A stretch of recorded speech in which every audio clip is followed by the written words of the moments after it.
and then we can get started. Thank you.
Good morning, everyone. Thank you for joining us today. I think we can get started, and hopefully more people join us as we continue. My name is Tleng Fatebe. I'm a renewable energy technical advisor at C40 Cities, and I'll be facilitating today's webinar. Today's webinar is on wholesale market and EDI reform on updates and discussion with a particular view on municipal perspective. This webinar is hosted by Sustainable Energy Africa SALGA-SACN-SEA Network in partnership with C40 Cities. While the Urban Energy Network Energy is typically an in-person workshop, we decided to have this online session as there have been a lot of requests around some particular sessions that happened that we had during the in-person sessions that we decided to have this so that we can just deep dive in some of those to those sessions. Just to briefly describe that the Urban Energy Network platform is organized by SALGA-SACN-SEA Network and is dedicated to fostering key current discussions that are happening that municipalities are currently dealing with in the energy and electricity sector. It's designed for municipalities. It's a valuable space for knowledge sharing and peer-to-peer learning among our South African cities. And we regularly invite energy experts and government departments such as the Department of Electricity and Energy. To introduce the partners of this organization, of this platform, the Urban Energy Network platform, Sustainable Energy Africa is a non-profit organization committed to advancing equitable and sustainable energy solutions across the continent. Their work includes supporting municipalities with energy planning and utility reform, as well as gathering renewable energy into the power sector through policy support at both local and national levels. Hopefully everyone knows SALGA, but if you don't know, SALGA's core objectives are to represent, promote, and safeguard the interests of local government while elevating the profile of local governance. They play a strategic role in supporting local government transformation, navigating the diverse landscape of municipalities. Cities Network is a network of South African cities and partners that encourage the exchange of information, experiences, and best practices in urban development and city engagement. And lastly, C40 Cities is a global network of nearly 100 mayors from the world's leading cities, united in confronting the climate crisis. The mayors are committed to using an inclusive, science-based and collaborative approach to have their fair share of emissions by 2030 and build healthy, equitable, and resilient communities. So I do have a lot of our team members online. So I do ask for our team members, please do introduce yourselves on the chat as we get started. But before I hand over to my other colleagues, I had a few, just a few introduction of what our session is about. South Africa's electricity supply industry is undergoing a historic restructuring aimed at fostering competition, ensuring sustainability, and expanding access to cleaner energy. This is anchored in the Electricity Regulation Amendment Act and driven by the national government's commitments under the Just Energy Transition. These reforms include the legal and functional unbundling of Eskom, the establishment of an independent transmission system and market operator, the development of a multi-buyer, multi-seller electricity market platform, enabling private and sector participation in generation and trading. These measures are designed to address long-standing sectoral inefficiencies, reduce systemic risk, and accelerate the deployment of cleaner generation technologies. South Africa's electricity reform is further propelled by both national and international climate commitments, with the country's nationally determined contributions, which is the NDCs, outline a pathway to reduce carbon emissions in line with the Paris Agreement, supported by our own National Climate Change Act. Municipalities which are managing approximately 40% of South Africa's electricity distribution, play a pivotal role that extends beyond electricity supply to include socio-political functions such as cross-subsidization, local economic development, and service delivery mandates. However, the current reform trajectory presents a significant challenge for local government stakeholders, including the risk of losing their position as financially viable redistributors of electricity. This challenge include, but not limited to, direct supply agreements between generators and end users, uncertainty over municipal roles in market trading and trade services, revenue erosion from distributed energy resources, and consumer models. Some of the key questions that municipalities have been raising as we start to see the market reform happening in South Africa, is how will the reform affect bulk resale margins, cost recovery, and tariffs? What functions will municipalities retain, lose, or gain under a liberalized market? How could the reform exacerbate or alleviate backlogs, oh gosh, sorry, my English just goes out, maintenance gaps and affordability challenges? How can current policies and regulations impact a municipal business, and what policy tools and fiscal reforms can ensure a just transition for municipalities? The South African wholesale electricity market is at the heart of this energy reform and is crucial for enabling our energy transition. It is imagined, and I use the imagined word loosely. Morning, Can I? Morning. Morning. Sorry for interruption. Greetings to all colleagues. I just want to check if you are moving with your slides or is No. sitting on slide one, because I'm sitting on slide one, so Yes. that I know the technical problem is on my side in case you are moving. Oh, okay. No, we haven't moved. Sorry, I haven't. I'm not doing the presentation. I'm just doing a quick intro, and then we'll get started. Yeah. Thank you. Yeah, no problem. So I guess just to unpack is that the South African wholesale market is expected to be launched in April next year. And with all this happening, and with all of this happening, engaging with these complex and intertwined processes is essential to ensure optimal socio-economic outcomes and municipal financial sustainability. Therefore, today's webinar, which we hope will be the first of many, is a direct response to the call for a broader dissemination of information on electricity reform, highlighted during the in-person Urban Energy Network meeting in May. This webinar aims to unpack what this reform truly means from a local municipal perspective, including its impact and potential responses. Our key discussion areas for today's webinar include why and how the country is moving towards a wholesale electricity market, how this transition impacts prices and the setting of prices, how municipalities may interface the electricity market, an update on the EDI reform roadmap, as well as how the transition may impact electricity affordability.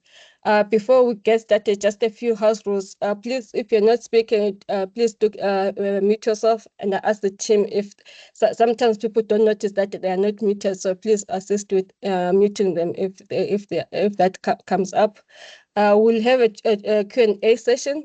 Please feel free to raise your hand during those sessions, but also throughout the presentations, please feel free to share questions in the chat. And finally, please note that this session is being recorded and will be uploaded on Sustainable Energy Africa's YouTube channel, and we'll share the link with you afterwards. And the presentations will also presentations and resources that are available will also be shared with you after the sessions. Zani, if you don't mind going to the second slide that shows the agenda. So today we have a few presenters that are going to go through the presentation. So Zani, who's the project manager and also known as the Data Ninja Sustainable Energy at Sustainable Energy Africa, is going to take us through the market, going to take us through two presentations on market reform as well as municipal role and engagement. We also have Nhlanhla Gidi, who's head of energy at SALGA, who will share SALGA's EDI reform.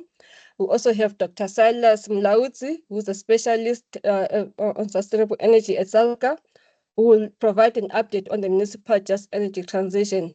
And we also have Megan, the Director of Sustainable Energy Africa, who will discuss the way forward. I think we will see that we have Q&A sessions because we really want people to ask questions and we all discuss some of these issues. We also, just to put a disclaimer, not the experts in these areas, we're all learning together. So please do put where you see gaps, please do also share throughout. And lastly, this session will not address all the issues around market reform. So we encourage you during the sessions to continue sharing what we could cover in our next session, our next online sessions as well. So thank you so much for joining us, and we'll get started. And before Zani starts with her presentation, I'll hand over to Megan. Thank you so much. Thank you so much, Klengwe. And I'm going to just be a very quick sort of introduction for Zani from Sustainable Energy Africa. So I think just to say that these presentations are very similar to one we held at our last Urban Energy Network meeting. And Klengwe is right. I think this is our first ever online Urban Energy Network, Klengwe. So it's I want to say it's a sad day in a way, but it also is an opportunity to share the work much more broadly. And out of that last meeting, there was a call that these particular transition-related presentations should be shared more broadly. So we're doing that today. And as Klengwe said, the presentation will also be uploaded. So you can also go back and go over it because it can be fairly complicated stuff. I wanted to start with a sort of a very particular to our kind of distribution utilities question. And it came up right in the early days of rooftop solar in the country. And I was reminded of it recently because some work we're doing also with in Uganda with the Ugandan utility, they asked the same question. And the question was, well, why should we pay an export tariff to solar producers for energy during the middle of the day that we don't want and we don't need? And you know, the current costing method is that your export tariff is sort of just below what we in South Africa would say the WEPS rate, so what we're buying it for from Eskom at that time of day. And in Uganda, they're already reaching a point where there's more solar during the middle of the day than they need. And it's come up here, and I think for me it epitomizes the challenge, which is that the kind of current costing framework or the current costing mechanism, which is a kind of cost plus approach, breaks down with the new context of small, scalable, privately owned renewable energy.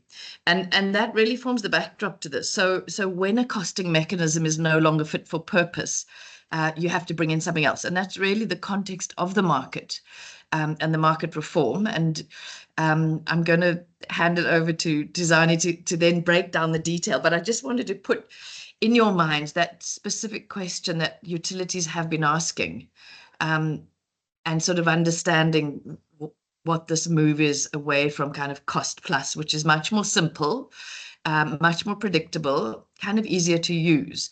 So changes are often complicated and challenging, but necessary. And then just to say that the work that's being presented by Sustainable Energy Africa is work that was funded through, in fact, it comes from various streams. One is UK Pact funded work we did with the Presidential Climate Commission under a project Rebuilding the Grid. And there's a few resource materials from that available on the PCC's website. So we encourage you to go and look at that. There will be videos out soon also tackling these issues. But also the GIZ funded SAGN program that we did work, cost of supply work and sort of sector reform work. And then, of course, SALGA will be presenting on the EDI reform, which was part of the NECOM, their engagement with the NECOM work. So that's where it's all coming from. And we've tried to frame it. Klengwe put forward the questions, the big questions, and we've tried to frame the information around those questions. And I'm going to let Zani take over from here and take you very methodically and clearly through that, through a very complex topic. Thanks, Klengwe. Thanks, Zani.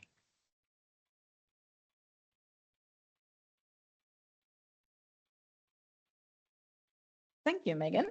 Klengwe, can you hear me? Yes, we can hear you. Go ahead, Zani. Okay. And just to reiterate Megan's point, and as she said, we're not experts, we try to be. It's an incredibly complex space, and it took me like whole rafts of attending all these Eskom market code webinars and trying to decipher how Key speaks and just delving into all this detail. So what this session hopes to do is kind of just try and put things in as simple language as possible and to convey information. So it's not so much about, hey, we are experts and this is how it should be. It's more like, this is how we understand the process today being, and this is what we are moving towards. And these are some of the issues and challenges that we need to grapple with. So that's, in a nutshell, what we are hoping to do. Initially, so just looking at the history of where we've come from, and initially the slide was a little bit more beautiful because it had like a linear process of us moving towards this space where we find ourselves in now. But it almost was like a bit of Shakespeare's Hamlet. It's to market or not to market. And it's crazy how we've moved forward, back. And I think this is about the third time lucky of trying to shift to a market.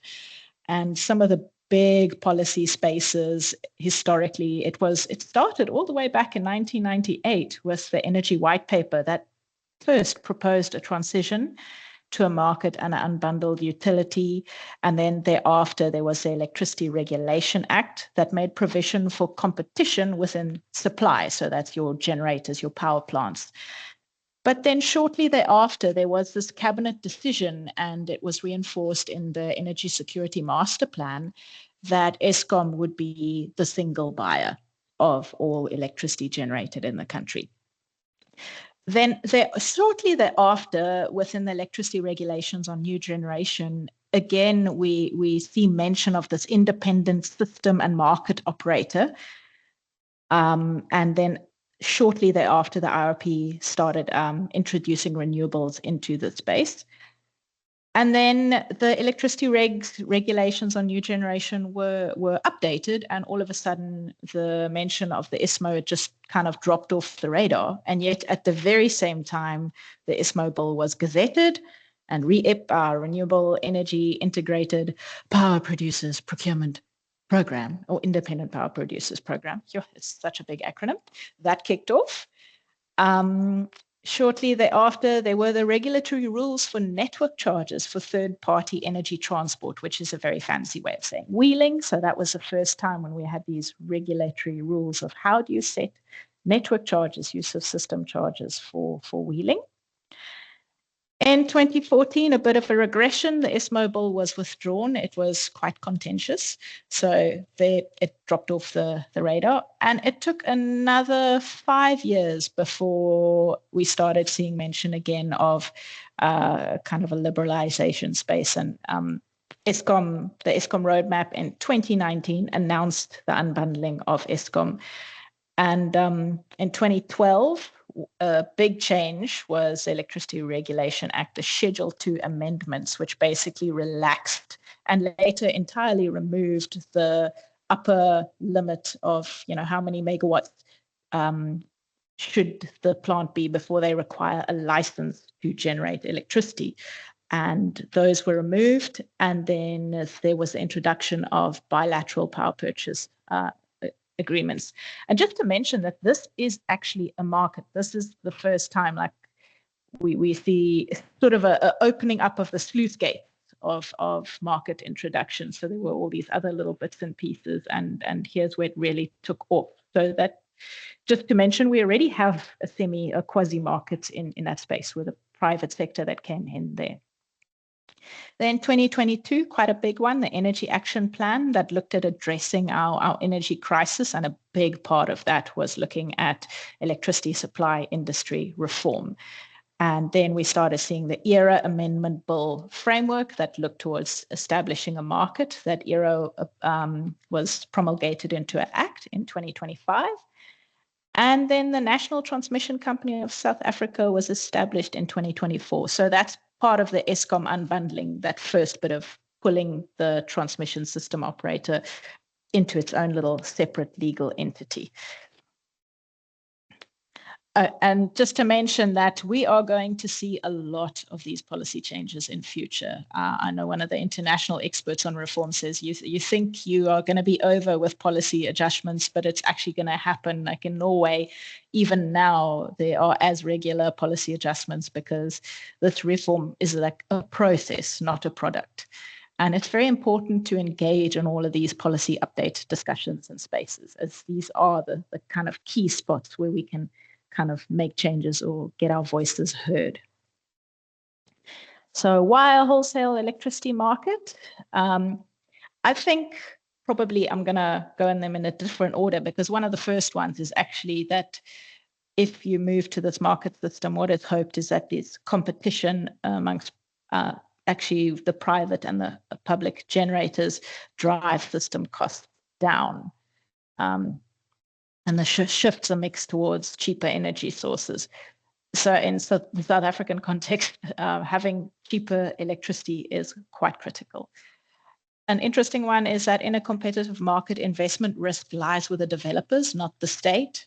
So as we've seen, with the bailouts of Eskom over time, it is quite risky to have kind of all the risks sitting with one big entity.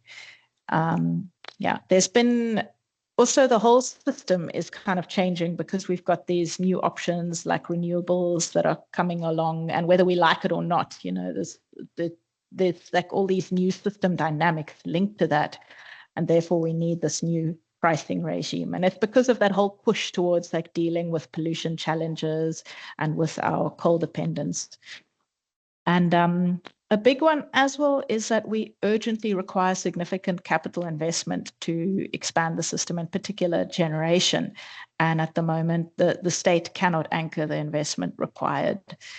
And so a market could actually attract the required investment to get new power plants on the system.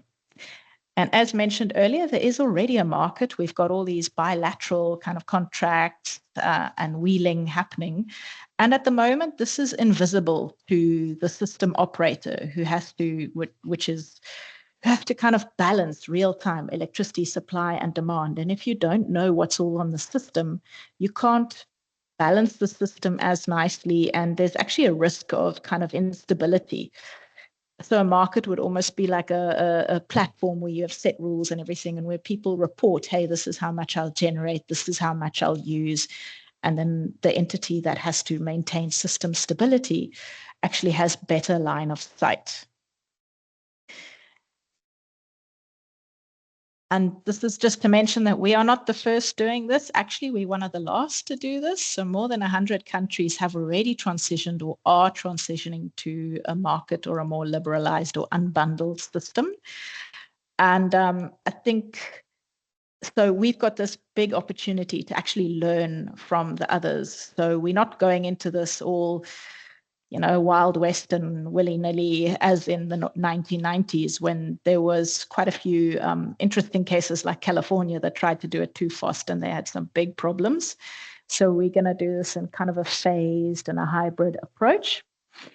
And to mention of all the countries that have shifted, it's not just like our OECD countries, but also all of the original BRICS countries other than South Africa. They've all shifted. So Brazil, India, China, they all shifted or shifting.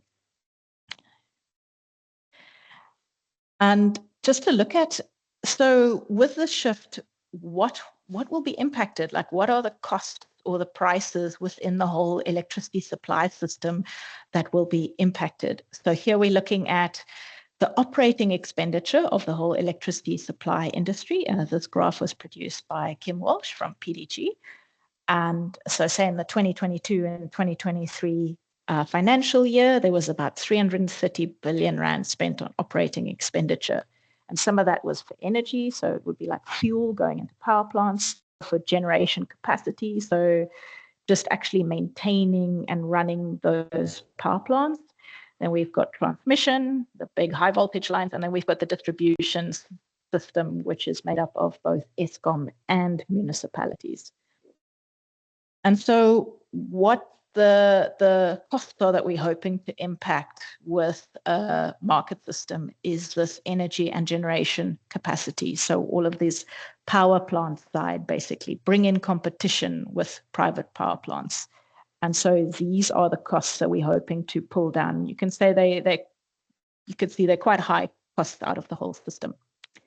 So the transmission system will remain state-owned. So it's a natural monopoly, almost like fiber. You know, you don't have 4 different fiber service providers in your neighborhood digging up your pavements all the time. So it's same with the transmission system. It's a natural monopoly. So here are kind of what you'd call almost a pricing gate. So this is the wholesale kind of pricing line. All of the kind of power plant and the transmission system, that all gets bundled into a wholesale price that distributors and large customers see. And this will be the price that will be impacted by the shift. And just to mention here that most municipalities will remain on a regulated wholesale price, and we'll get to that later. And just to mention here, the distribution sector would also remain state-owned. Also, it's a natural monopoly system, the network, the kind of the wires business of it, and that they also sell on to customers at a regulated retail price, to the small, kind of the captive consumers who don't have a choice of whether they want to buy from a market or not. They still have to, like me as a household, I still have to buy from my local municipality. And therefore, I need to be protected by regulated prices. So the first step usually that occurs in transition is that there's often in a country you'd have this vertically integrated monopoly system. And in South Africa, we had Eskom that was responsible both for generation, so operating and maintaining all the power plants and generating electricity. Then there's operation of the transmission network and the distribution network. And so what's happening now is there's kind of like a legal unbundling of the different, you could almost call them departments within Eskom, but now they're being legally separated. And the first one that was separated, the National Transmission Company of South Africa. So this is almost the transmission system operator part of it. And they've got their own board now. So they're completely legally separated. And in future, it's hoped that it would be a completely independent entity, both the transmission and then distribution and generation. Generation, it's unclear whether it will be like all of the power plants mushed into one or whether they'll be separate entities.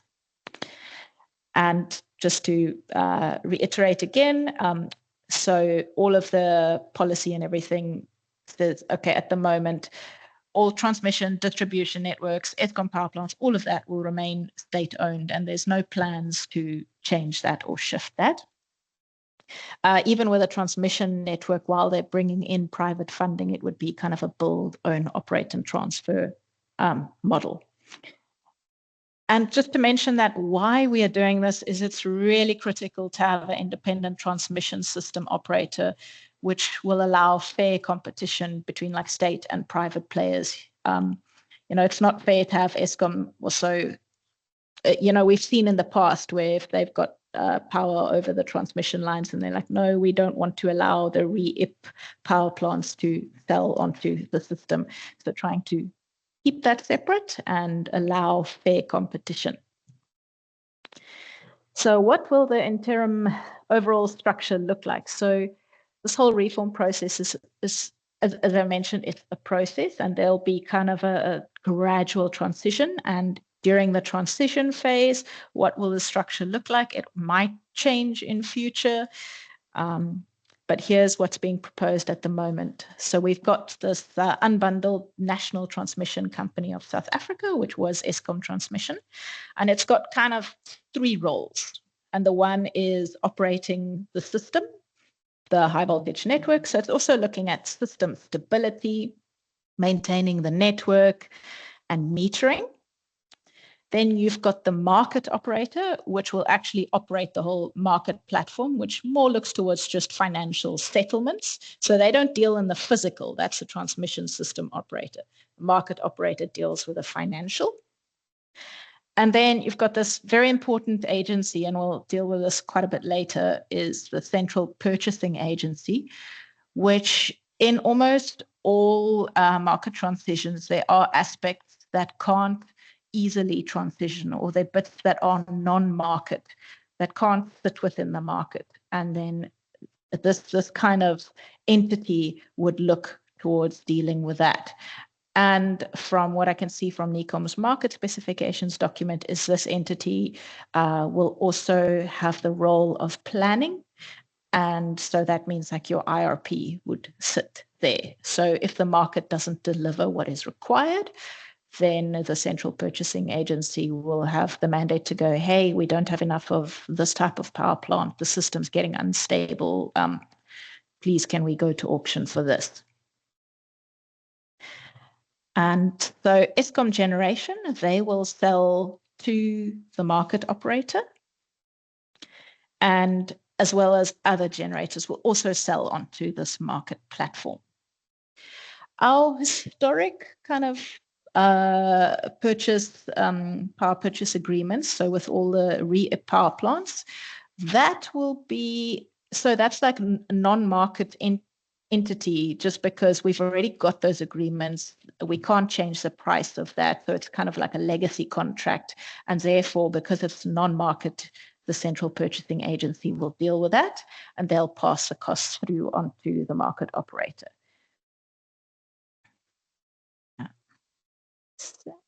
Okay, the Eskom distribution will, so when the market opens, like day one of market operation, likely the only customers that will initially be buying from the market that will have the capacity to do so will be Eskom distribution, as well as your very big customers who could buy from the market as well as from other generators. So these will likely be the very first ones, the ones with the capacity. And then as the days pass, or as the months and years, then we'll start seeing others with more capacity as other entities become more capacitated to also buy from the market. And just to mention that later we'll deal with how municipalities interact with this whole system, and also how the central purchasing agency deals with some of the non-market aspects related to Eskom distribution in particular and local municipalities.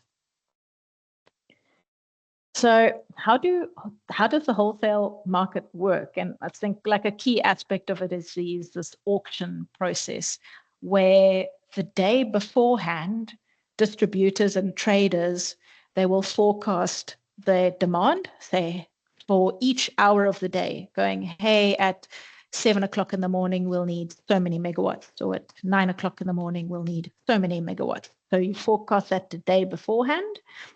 And later on, the market also allows for not just a day beforehand, but also intraday, which means every 6 hours you can say, oh, sure, but my first forecast was a little bit off and I'm just adjusting slightly. So there will also be those intra-market opportunities to adjust what your original forecast was. So in this case, this is completely fictional. We're saying that all the distributors and traders are forecasting they want 10 megawatts at whatever time of day that happens to be. And then the power plants will bid their prices, and the market operator will choose which power plants it accepts or should be dispatched to meet this demand based on the price. So they'll always choose the lowest price first. So let's pretend there's 3 megawatts of solar. So the 3 megawatts could be all different plants, like maybe 3 1 megawatt plants, all putting in bids at 10 rand a megawatt. And as I mentioned, these are fictional figures.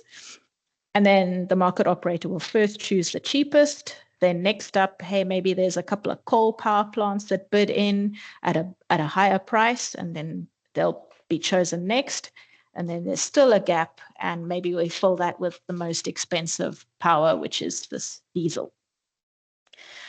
Interesting to note, what happens here is that the price that gets paid for all of this power is the highest price. So here we chose diesel as the last type of power plant that was needed to fill that gap, to supply that demand.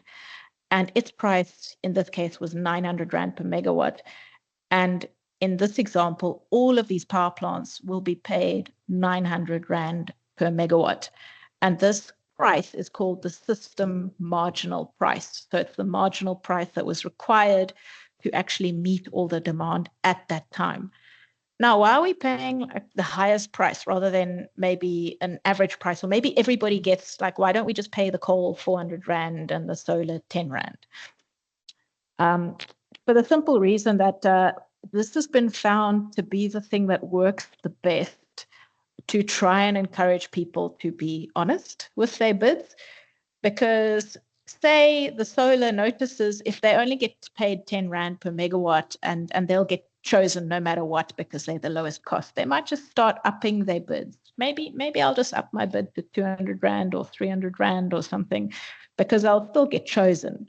So you find that the power plants, they start gaming the system.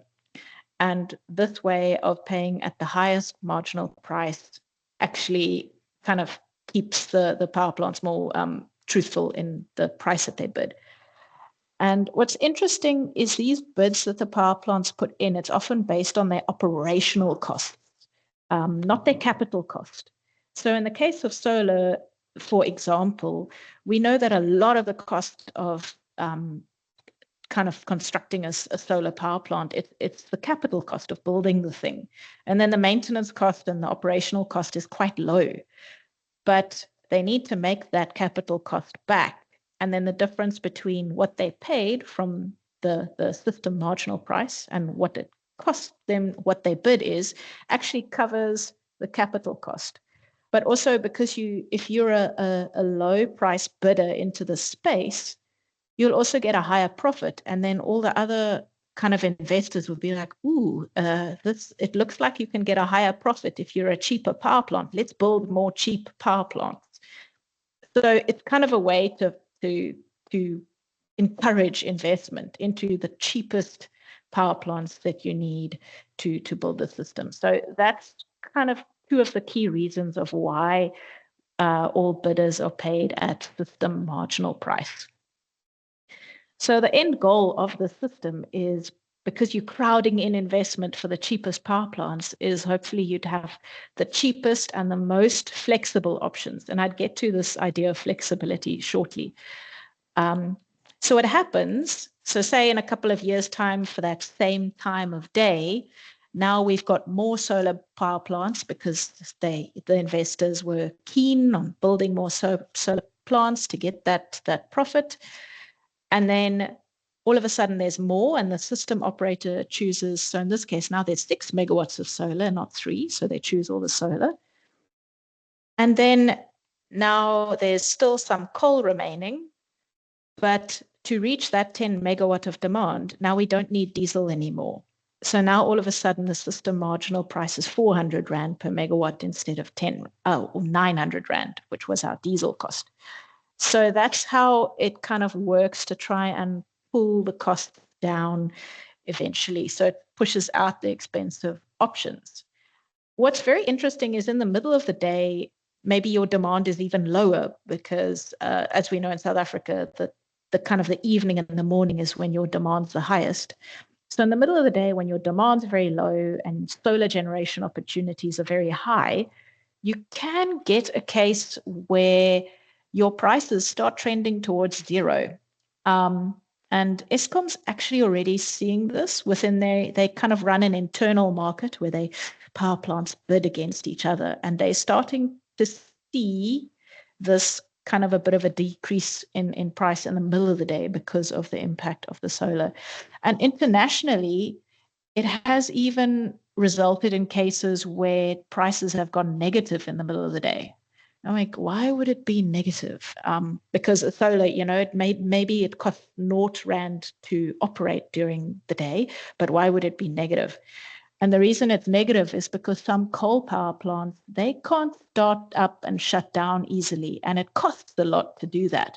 So often they'd be like, wow, okay, it costs too much to shut down, so we'd rather bid into the market at negative prices to try and be chosen and not have to bear those shutdown and startup costs. So that's quite an interesting side impact that could happen. And that has happened in international markets, I think in Australia.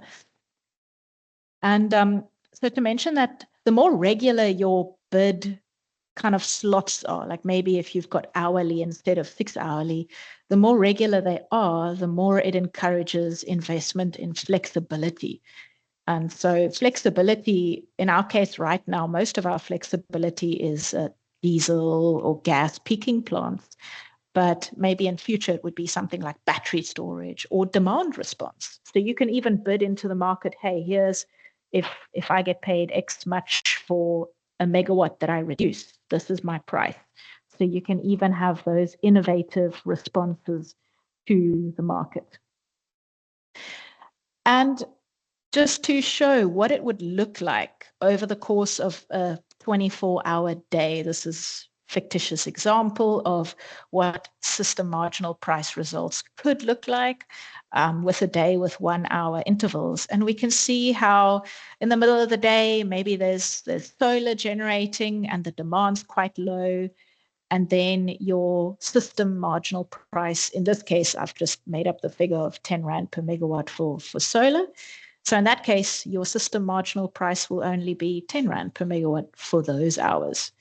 But then in the other hours where maybe there isn't solar available and the coal is generating, then the system marginal price is set by the price of coal. And then at the peak times, when the diesel comes in to meet that last bit of peak demand, then it's at 900. So, and obviously as you can see how with this hourly bidding system, if you are a power plant investor and you're looking at, wow, okay, to meet that peak demand, it's quite a high price there. Maybe I want to invest in a battery system, and then I can use some cheap solar and I can kind of bid in what my battery price will be. And maybe I'll bid in at 700 Rand per megawatt, and then I'll be chosen and not the diesel peaker.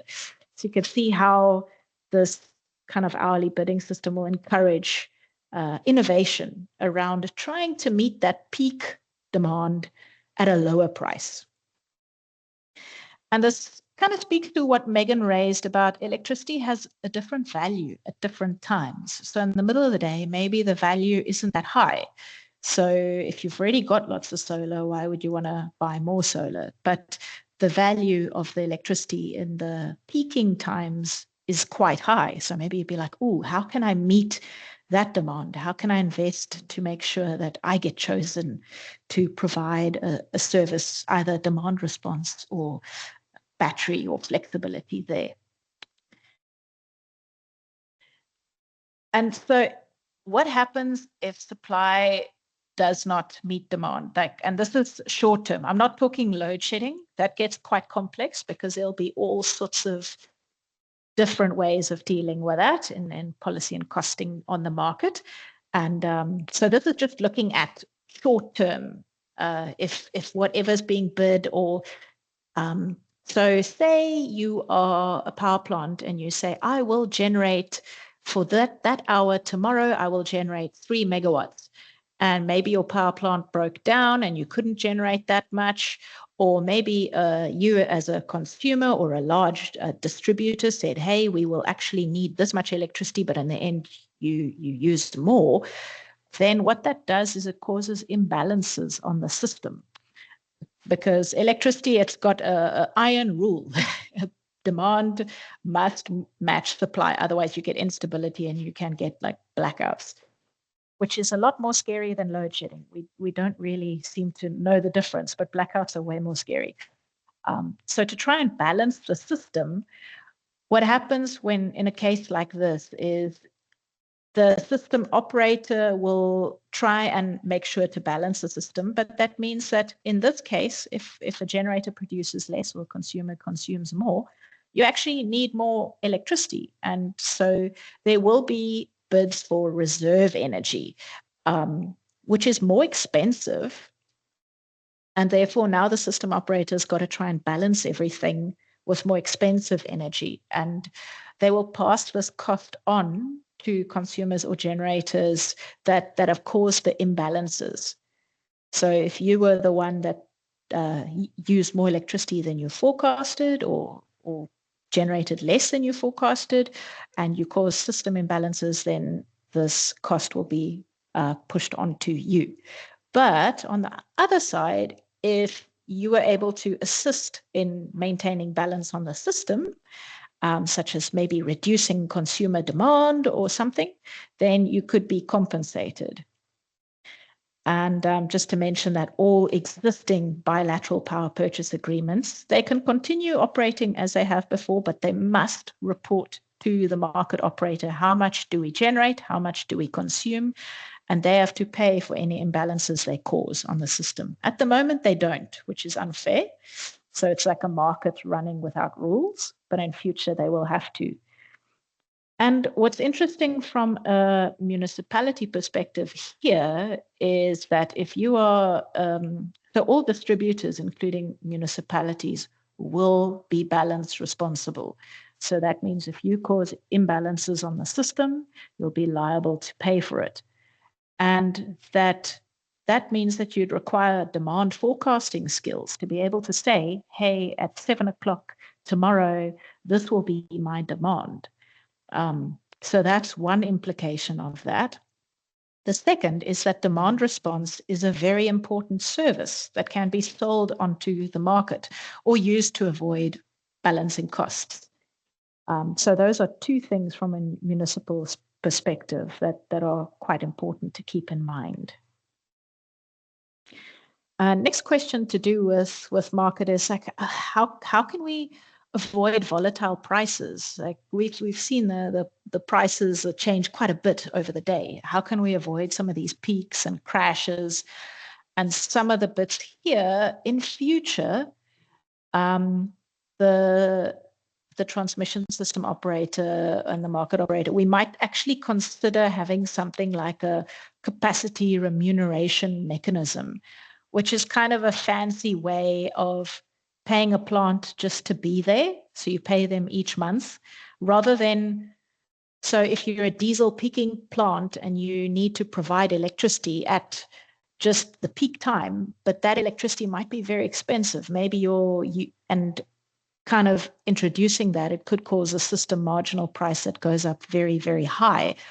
And what this capacity remuneration mechanism does is rather than paying very, very high prices for that electricity generated at peak time, you take all of the costs, all of what you would pay that generator just in the peak times, and you spread them over a whole month and just into regular monthly payments. So it's almost a way that you can kind of avoid very high spikes. It's got some downsides because those price spikes is what actually gives the investment signal to provide flexible resources in that time.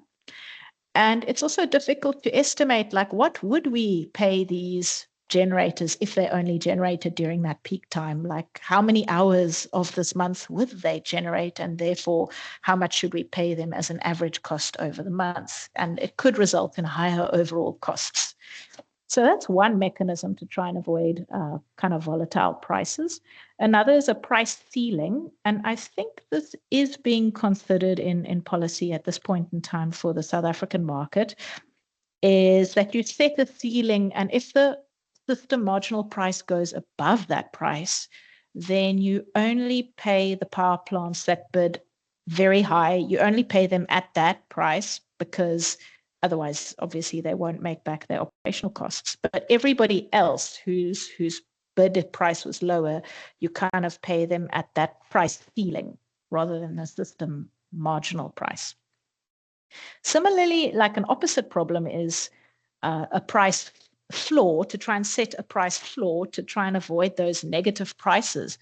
Because what happens if the price goes to zero or negative, you almost remove all investment kind of, people don't want to invest in the cheap plants if they're only going to be paid zero. Who wants to be paid zero for building a power plant? So that's why sometimes price floors will be brought in. And then another interesting one is our market that's for like hourly prices, and that's like the short-term market, but it will also be a platform that allows for long-term options. So the short-term is more volatile and a bit more risky, but there's also these long-term options that will be available through the market platform. So you'll still have your long-term power purchase agreements, And even a municipality could engage in one of these long-term power purchase agreements and already have in some cases. And this can mitigate against short-term price spikes. It's almost like a bit of insurance. So maybe you'll end up paying a bit more than what you would on the market, but that's kind of your little bit of cost of insurance.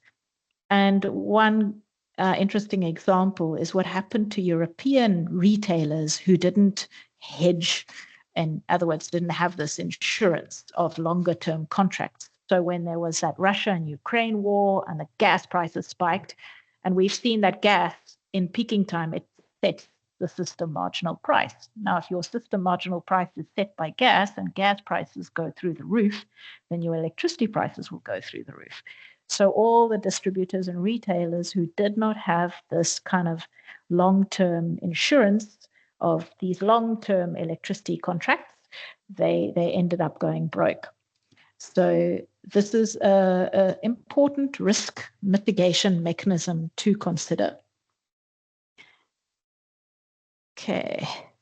Another key question or key questions that's asked is what about Eskom? They've got this market power and all of these kind of state assets. How can we prevent Eskom from dominating or gaming the market? There's such a big influence. But also, number two, we've got these state-owned assets, all of these legacy power plants, and how can we ensure that they won't be stranded in future, that it won't be wasted costs? So a proposed solution for the market here is something called a vesting contract, which is kind of a fancy way of saying a contract that will be kind of operating during a transition phase of moving to a market. They often call these vesting contracts. And that will be managed by the Central Purchasing Agency. So we mentioned before, and they deal with non-market aspects. So with this vesting contract, the Central Purchasing Agency will have a vesting contract with each of Eskom's legacy power plants. And this contract will have two bits in it. And the one is looking at kind of hedging, which is risk mitigation of a plant's availability. So the fixed cost of having that plant just be there, every month there's like staffing and maintenance costs that's kind of there, whether the plant runs as much or not. And what this vesting contract will do is there will be lifetime fixed monthly payments for each of the power plants for as long as they're operating. And it will be based on the fixed costs of each plant. So this monthly payment will be different for each power plant based on their fixed cost. So the contentious issue here is, what if Eskom says, hey, my Medupi power plant's fixed cost share of total cost is 90%. Then they make sure that that most of their costs are put into this fixed monthly payment, and that means that the rest of the costs, operational costs, will be much less, which will affect their bidding price into the energy market. So this is quite an important thing. This share of fixed versus variable or energy-related costs is quite important for these contracts. So the next bit of that vesting contract will deal with the energy hedge, mitigating risk for the energy. And this is the variable cost bit of it. So previously I mentioned the availability hedge will be for the lifetime of that power plant. But this energy hedge will only be for like a little bit of a transition period. And it will say to each Eskom power plant, based on what it costs to actually operate and to produce that energy, you may only bid, like this is the price that you can bid into the market over this transition period. So saying you're not allowed to bid higher or lower, this is your price and you will get that price.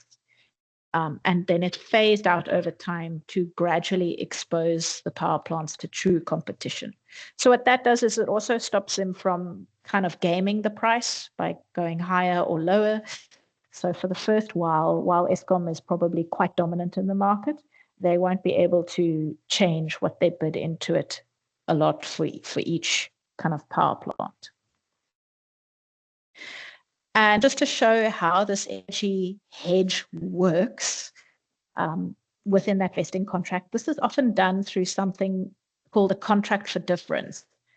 And And what this means, because remember I said, okay, there's going to be a set or agreed price, which is often called the strike price, that you can sell into the market. This is what you are allowed to sell. But what if the market price is lower than what you have agreed your price to be? Like, what happens then? So in this case, the central purchasing agency pays the power plant to make up the difference, saying your cost to operate and therefore your set agreed strike price is this much, but the market's only paying less. So we need to make up that difference to make sure that you cover your cost. But what happens if the market price is higher than the agreed price? Then the power plant pays the central purchasing agency the excess. So in this way, you kind of hope that that agreed set price on average will be very close to what the market price on average will be over the space of a month or a year. But if there are differences, like imagine that on average, the market price is lower across the whole space of a year than this agreed price. There's going to be a difference. And there's going to be a cost because the central purchasing agency has made up that difference over all the time.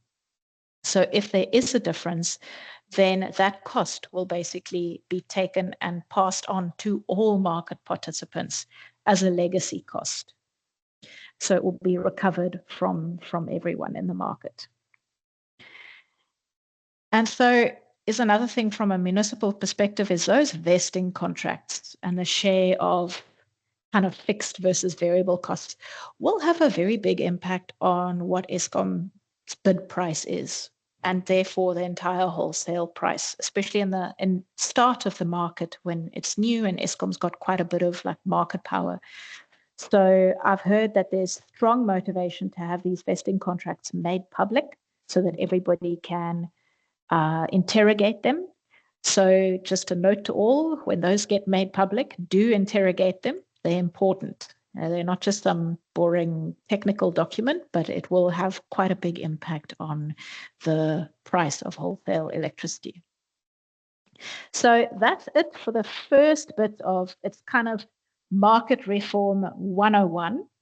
And after the Q&A session, we'll go into the next space. We're looking at how municipalities interact with this market. What are the roles and skills needed? What could happen to the whole subsidy system and tariffs and then related tariff reform needed, and what's going to happen to prices. So just saying those are things we are going to cover still. So if there are any questions related to that, maybe it will be dealt with in this bit. So yes, then I will leave it over to Hlengi. Thank you, Zani, for that very comprehensive your presentation. Back to the days of when we started to like now and what the future looks like. So thank you for that.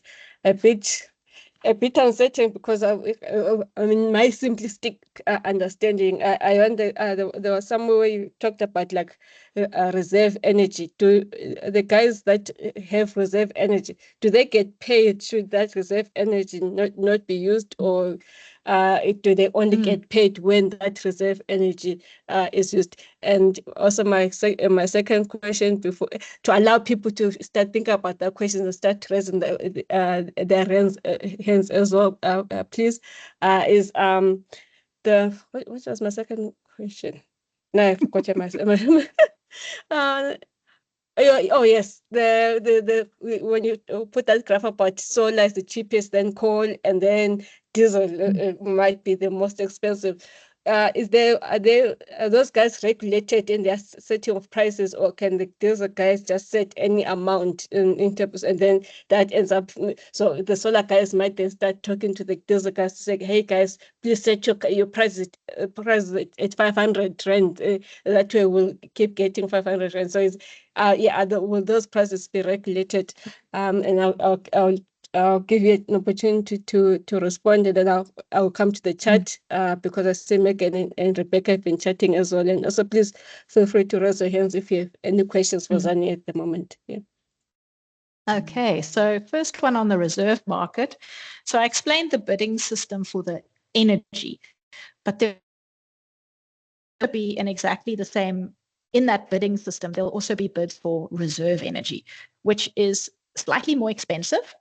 And what happens is that these plants, if they're not chosen, they will be paid kind of the margin that they would have made if they were chosen. So they won't be paid their full what they would have bid in. So imagine they bid in 500 Rand per megawatt, but 300 Rand of that was to actually cover, or no, 500 Rand was to cover their operation and cost. So they're like, oh, okay, to cover my cost, I'm bidding in 500 Rand per megawatt.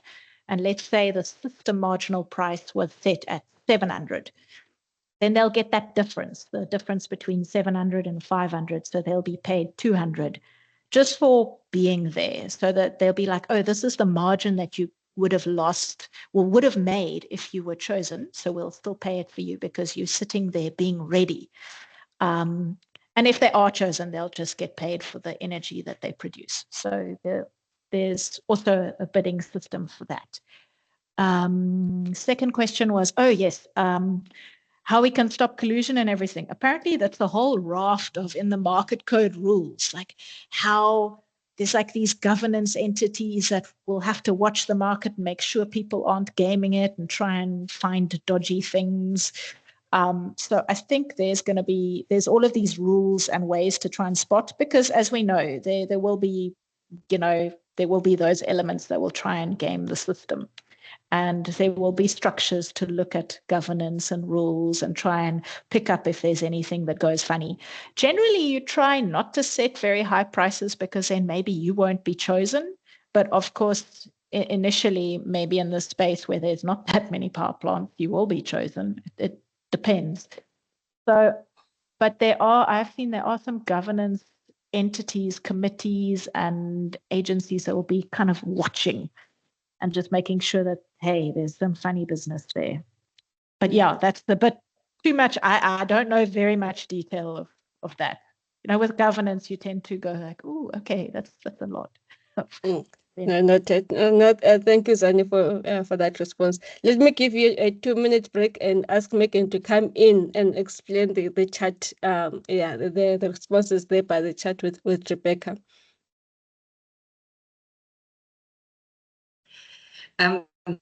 Thanks, Klingo. I think that some of this Zani will get to later on in the presentation, so I won't go into too much detail. But I think one of the things Rebecca is asking is it's common in most countries, the introduction of the market comes with this notion of contestable customers. So the policy defines who can enter the market in the first phase, and they're usually your really big customers.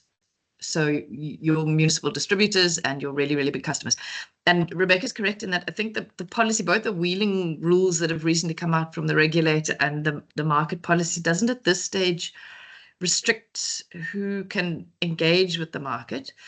But from sort of informal engagements with the NTCSA, it's very clear that they don't envisage any kind of smaller customers initially.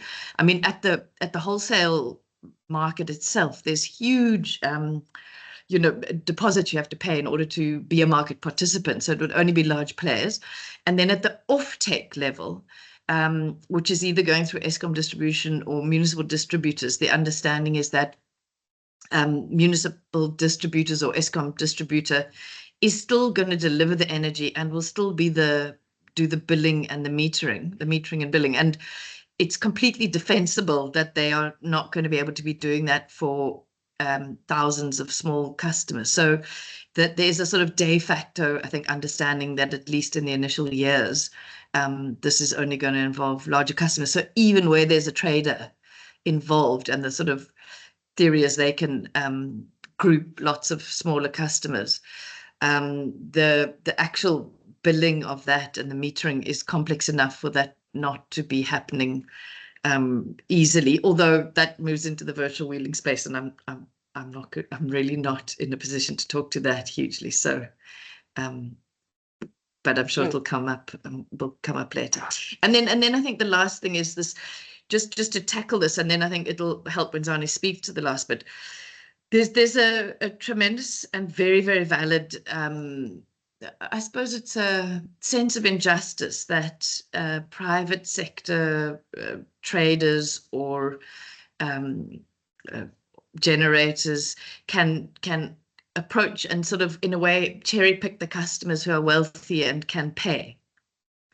And I think it speaks to the fact that the poorer customers who maybe can't pay the full cost, that the current level of subsidy or the mechanism to meet the gap between what they can afford to pay versus what the cost is not currently sufficient or working effectively enough for those suppliers of last resort, whether they're Eskom or the municipality. And in actual fact, it falls mostly on Eskom distribution.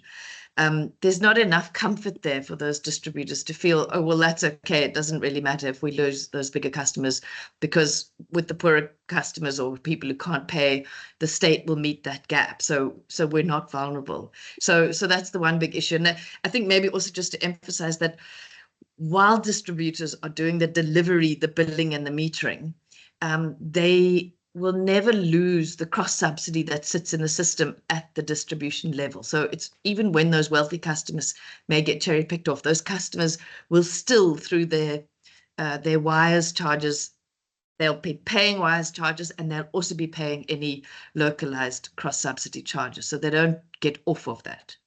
Okay, thank you. Okay. There is a question on the chat from Manfred. Minix will be balance responsible. What tools or systems do Minix need to cope with this? Which Minix have these tools and skills to cope with this duty now? Not many, I'm sure. And to note, we will cover in the future that if you are a municipality and you are deciding you will now be part of the market, you will obviously be balance responsible for those costs. But we understand that initially, many and most municipalities won't have these skills or these abilities for forecasting and for kind of responding and for payments to be balance responsible. So in that case, someone will have to do it on their behalf. And that would be Eskom distribution. So a municipality will be buying from Eskom distribution, and then Eskom distribution will be the balance responsible party on behalf of the local municipality.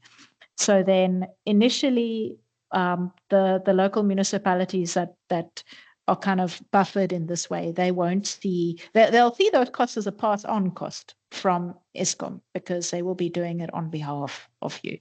But it will just be kind of part of the cost that's fed down. So it's not something that will be real time. But it is something that municipalities do need to consider if they want to engage with the market. Thanks, Annie. And there's another question. This will be the last question, and then we'll go to your second presentation. Do you know what the minimum megawatt flow is to participate in the market? Transaction costs may negate participation of smaller loads and producers. The NTC-SA trading license indicates Eskom distributions as the customer for 5 years. Does this mean that municipalities can only participate after 5 years? Do we understand what costs of being balance responsible are for municipalities? Yeah. So the megawatt figure or cutoff, off the top of my head, I can't remember what it is, but it's in the medium voltage space. And what was the second one? So there was a megawatts, there was Yes. engagement, 5 years, a 5-year time frame. So there was initially a 5-year transition period mentioned. Now it's not a very definite 5 years. Now there will be a transition period, but the time frame isn't yet set. The regulator will have to decide on it. But during that time frame, a municipality who has skills, who has capacity, can decide to be part of the market. And in that case, they'll get a vesting contract similar to Eskom distribution to kind of help mitigate risk and buffer them. So I'll deal with that a bit more in detail. So during the transition period, they can also kind of be kind of mitigated from risk a bit while they're trying out this new thing. But there are going to be quite a few municipalities who would maybe never be able to have the capacity to engage with the market, and they will remain customers of Eskom distribution. On the balancing costs, I don't think that the level of them has been set yet. But I know that the NTCSA, Keith did mention that it can't be too high because otherwise it's got perverse results, you know, where maybe a generator installs loads of batteries to try and mitigate against this thing of being out of balance. So it can't be too punitive. And I think they are looking at those shares. And I don't know whether that is within the most recent market code. Probably it is. I seem to remember something like a percentage off the top of my head, 5%, but don't quote me. So unfortunately, I don't know the detail of it. All I know is that they said warned against not having it being too punitive. All right. Noted. Okay. Just so that you can just breathe a little bit and then go to your presentation. Megan, do you want to address Manfred's second question there around skills? Oh, no, I sort of, Zani covered me where I was just going to say that very importantly that there won't be, you know, some municipalities, there will always be, we're calling it Eskom distribution. It'll be some version of Eskom distribution that many municipalities will never engage the market directly. And they will get a regulated price, much as they do today, but based on a market price. And John will go into that in the final section.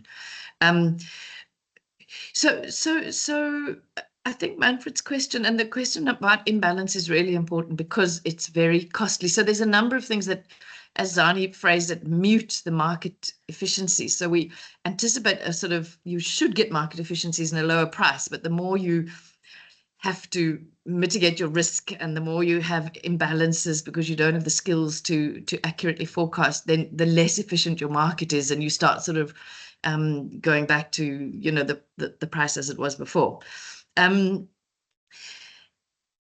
Yeah, so I think if Manfred, if I'm getting the question correctly, does Eskom have the tools and the skills? I think they would have that, and the NTCSA would have that. And I would imagine this will be one of the big things going forward: is how and where do we build this capacity into the distribution sector, and how does the regulator regulate it, as you say? Where does that penalty sit, and who's responsible for that penalty will become a regulatory issue. So no specific answer there, Manfred, but noting it very much as part of our way forward. Thanks. Thanks, Megan. Noah, you had your hand up, and I'm not sure if you have been covered or if you still want to ask your question. Okay, thank you so much. I have been trying to follow with the market and the wholesale market here. So I just want to find out, to say really, if maybe may put it in a layman's term, that we have, for example, now the rooftop solar generators that ranges from single consumers to commercial buildings like schools. And then in those schools, you'll find that most of these systems are companies that are generating and selling to the customers or to the premise owners or the premise users, like your school, your shopping malls and stuff, at a certain rate.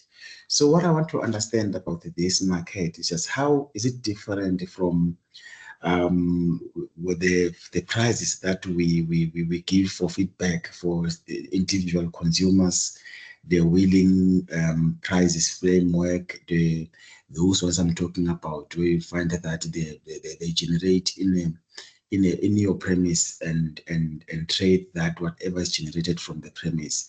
So with all that, and then how, I just want to find out how does the market fit in those, or the market encapsulates everything and then come with a regulated, for an example, price. You say the regulated wheeling price will be this much across board of all distributors. The wheeling it will be this much, and this in spite of the PPA agreement, what it says in terms of the trading agreement, as well as the wheeling across, as I said, across all the borders of municipality. I just want to understand that this this wholesale market really, or is it something that is absolutely different, or how does it really work, and in relation to what is already being implemented in our municipalities? Thank you. Thank you, Noah.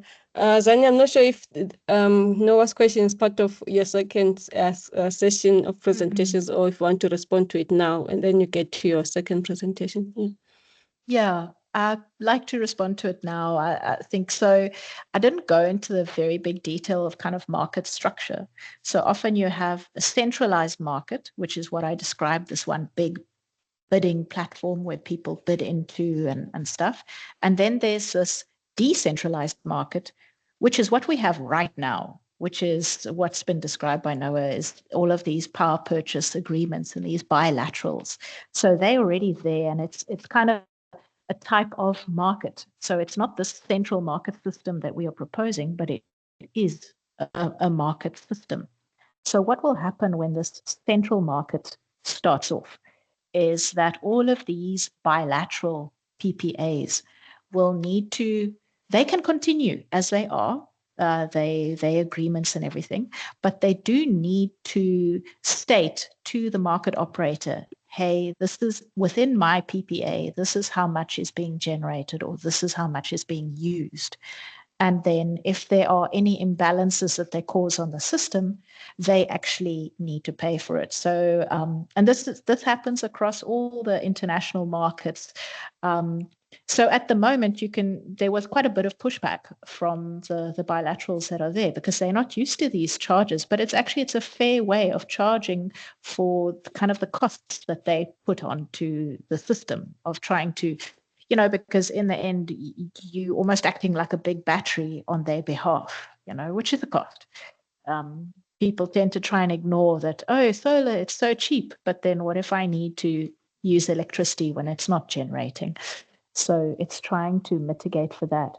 But in future, what's likely going to happen is that these physical bilaterals might actually decide, hey, let's use the market platform, have our bilateral through this big central market platform. We'll still keep it bilateral, but it will now be a financial agreement rather than a physical. And then that means that the market carries the physical risk of the grid not being there, not being able to actually move the physical electrons. So actually it would be in their interest to shift their agreement onto the kind of financial central platform. But yeah, I think the central market, it will impact the wholesale price that you as a municipality will see passed down to you from Eskom distribution. So it will impact that average level of the price, but the price from Eskom distribution to municipalities will still be regulated, but it will almost have to refer to the market price of what will the average market price be. Therefore, we set an average regulated tariff. I mean, kind of much like what's happening now is the average cost of producing electricity is X, therefore we have this wholesale tariff that is Y. I'm hoping that kind of covered most of it. Yeah, thanks, Annie. Megan does share that there's going to be a wheeling training, a wheeling training September that might cover some of this as well. Please do share those details as well, Megan, so that if there are others who also want to join, they can join. But to also not to lose time, let's move to your second presentation. But colleagues, please do continue to share questions on the chat. We'll try to address them, and we'll also have another Q&A after Zani's second presentation. Over to you, Zani. Okay. So here's the more interesting or relevant stuff from a municipal perspective. We've gone through how this whole market system works. And now it's, okay, well, how will municipalities interact with this market? So I've covered that there's the National Transmission Company of South Africa, and there's, all the different entities of it. And in this case, we're going to focus on the market operator and that central purchasing agency, those little bits of it.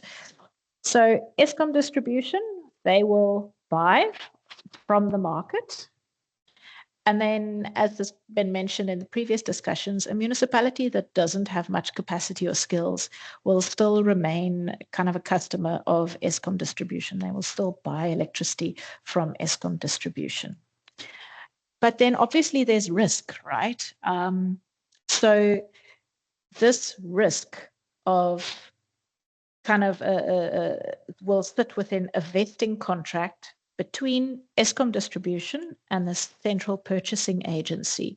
So remember that contract for difference of what if the market price is different from the regulated price, or something like that. So they'll have a contract that says, okay, if this regulated price that we sell to municipalities is or if the market price is too low or too high, that risk will sit within the vesting contract, and then making sure that no matter what happens, that Eskom distribution remains whole as a way, to kind of look at what the different prices are. And to mention that the price that this regulated, or the agreed price within this vesting contract, that strike price, will initially be set as per the currently approved multi-year price determination that was agreed with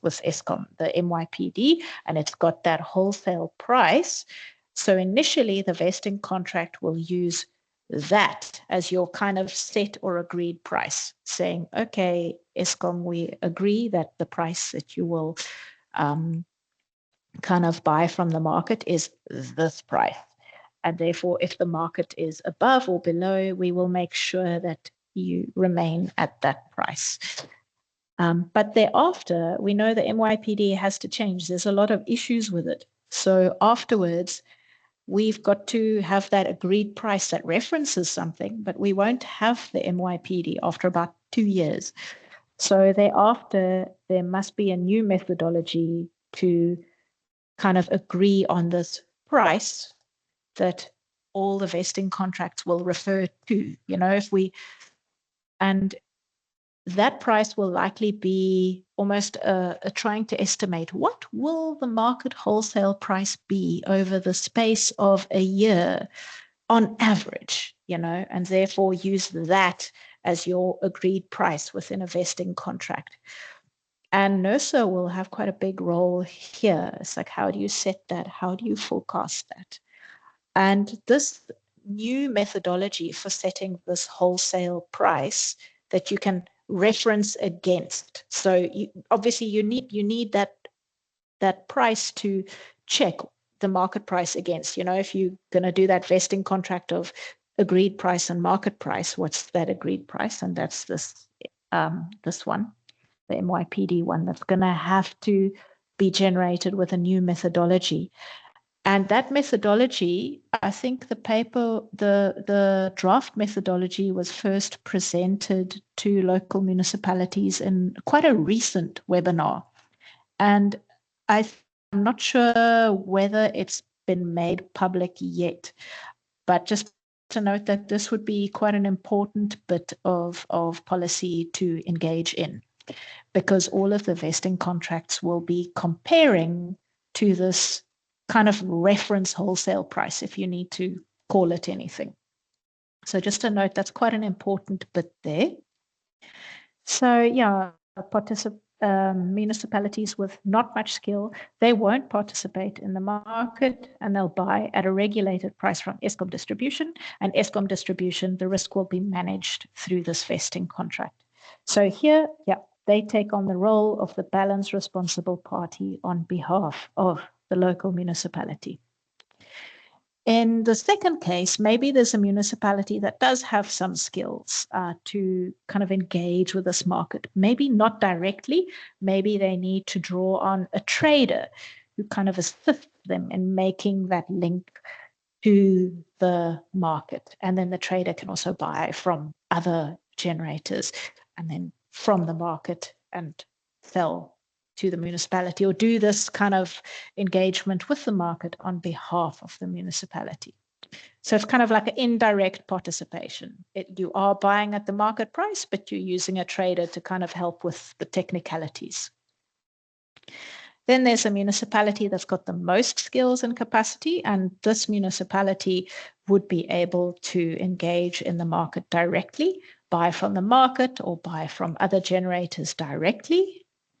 And within the transition period, similar to Eskom distribution, they will also get a vesting contract if they decide, hey, I want to try out this market thing, but to try and mitigate the risk, they'll also have the opportunity to have this vesting contract.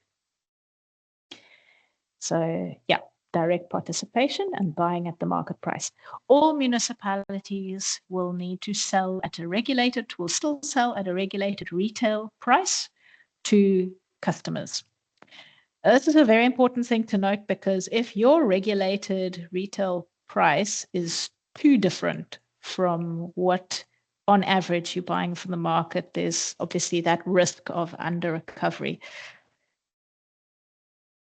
Okay, big issue with this picture. Municipal debt and this whole kind of vesting contract sitting with Eskom distribution and the central purchasing agency. So if you want to engage in the market needs money up front. It cannot operate without it, which means that, say, a municipality has got non-paying customers, or the municipality itself doesn't pay, that non-payment filters up to Eskom distribution. And the market is like a real-time thing. It's happening every 6 hours or hour. These payments are going through, and they have to be, it's kind of, you have to have guarantees and upfront payments. So regardless of whether Eskom distribution is being paid, they will have to pay the market. And the vesting contract with the central purchasing agency will be there to try and make them whole again. But there's that time lag between kind of payment and having the central purchasing agency cover those costs. And that time lag, that could be kind of, it's a bit of an issue, because if you don't have enough money sitting there to be able to make that payment, there's going to be trouble. So maybe there needs to be a national kind of system of deferred payments. How do you make sure that there is always that payment for the market from Eskom distribution? Bigger question is, yes, okay, all of that debt is going to filter up to the central purchasing agency as well. And then what happens to it? Is it just going to be further bailouts, this time just of the central purchasing agency rather than Eskom itself? So all of that debt in the system's got to go somewhere, and it's got to be dealt with somehow. And it's been an issue that's been flagged as and highlighted as, this isn't an issue that's brought up because of the market. This is an issue that's being highlighted now by the market. It won't be solved by the market. It needs to be solved through policy. So that's quite an important one. So why is it important that municipalities engage with the market? Well, a market functions better when there are many participants, like many buyers and many sellers. And we already know that municipalities are significant buyers of wholesale electricity in the market. So about 42% for this year that we got data for. So it is quite important that they are part of the market. But yeah, there are lots of constraints to it at the moment. I think this question has been raised recently, is do we have the skills and ability to do this? So from Eskom's side, they have actually run an internal market before. Actually, I think in 1996, they started having their own power plants bid against each other. And they've recently kickstarted it again. So they do have the skills for this, having this market operator skills. They also have skills for running the whole transmission system. So it's not too much of a big issue there. Some of the issues relate more to the capacity of NERSA to deal with this very complex space and the capacity of municipalities to deal with this complex space. And I've listed a couple of examples here, but I'm sure it can go on and on. It's a very complex space. And in the case of, if anything goes wrong in the market, maybe there's some unforeseen issue that just pops up. NERSA will need the capacity to respond like strongly and quickly. There's also the whole story of, having to decide on the share of fixed costs and the agreed price and all of those things in the Eskom vesting contracts, because that will impact the wholesale, the market price. How do we recover subsidies? And this will touch on a bit more in detail later. And this fits in particular with DEE as their policy role, but NERSA will have to decide, how do we recover these subsidies? Then there's resolving, how do we set the tariffs, that wholesale tariff against which, that agreed wholesale tariff against which we compare our vesting contracts with the market price. Like what should that be? And that will rely heavily on forecasting the average market price in future. And then what about the regulated retail tariffs that municipalities will sell to customers? So that needs to be set in a retail tariff code.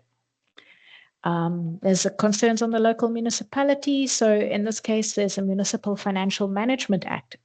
In the form that it is, maybe it stops municipalities absolutely just from engaging in the market, because there's prices that vary month by month, hour by hour. So would the MFMA even allow municipalities to engage in its current form? I don't think that's been resolved yet. I've mentioned the market requires upfront payment and healthy balance sheets and forecasting skills related to that balancing. Not many municipalities have these prerequisites. Then what do you do? Is it a case of Treasury stepping in on behalf of municipalities, or kind of lumping a couple together and sort of having them as one entity to buy from the market? Then there's also the role of a distribution system operator. So that's kind of managing your grids and your demand and supply. Many municipalities don't even have control rooms. So now it's getting quite complex, and some of these entities that will sell onto the market will also be based within a municipal area. So it's all of this complex stuff about balancing and demand and supply that's there. Retail tariffs in particular, they must be closely matched to the wholesale tariff I've mentioned beforehand, or else there's a risk of under recovery. Okay, so what are the potential roles of municipalities in the future given this change? So there are 4 kind of big roles, and 2 of them are, for lack of a better word, maybe you could say they're the easier roles, and it's kind of the regulated monopoly role, and municipalities are likely to retain it. Then there are trickier roles that potentially maybe the municipality may decide it isn't worth it trying to hold on to this role, or maybe we can have someone who can do this role on our behalf.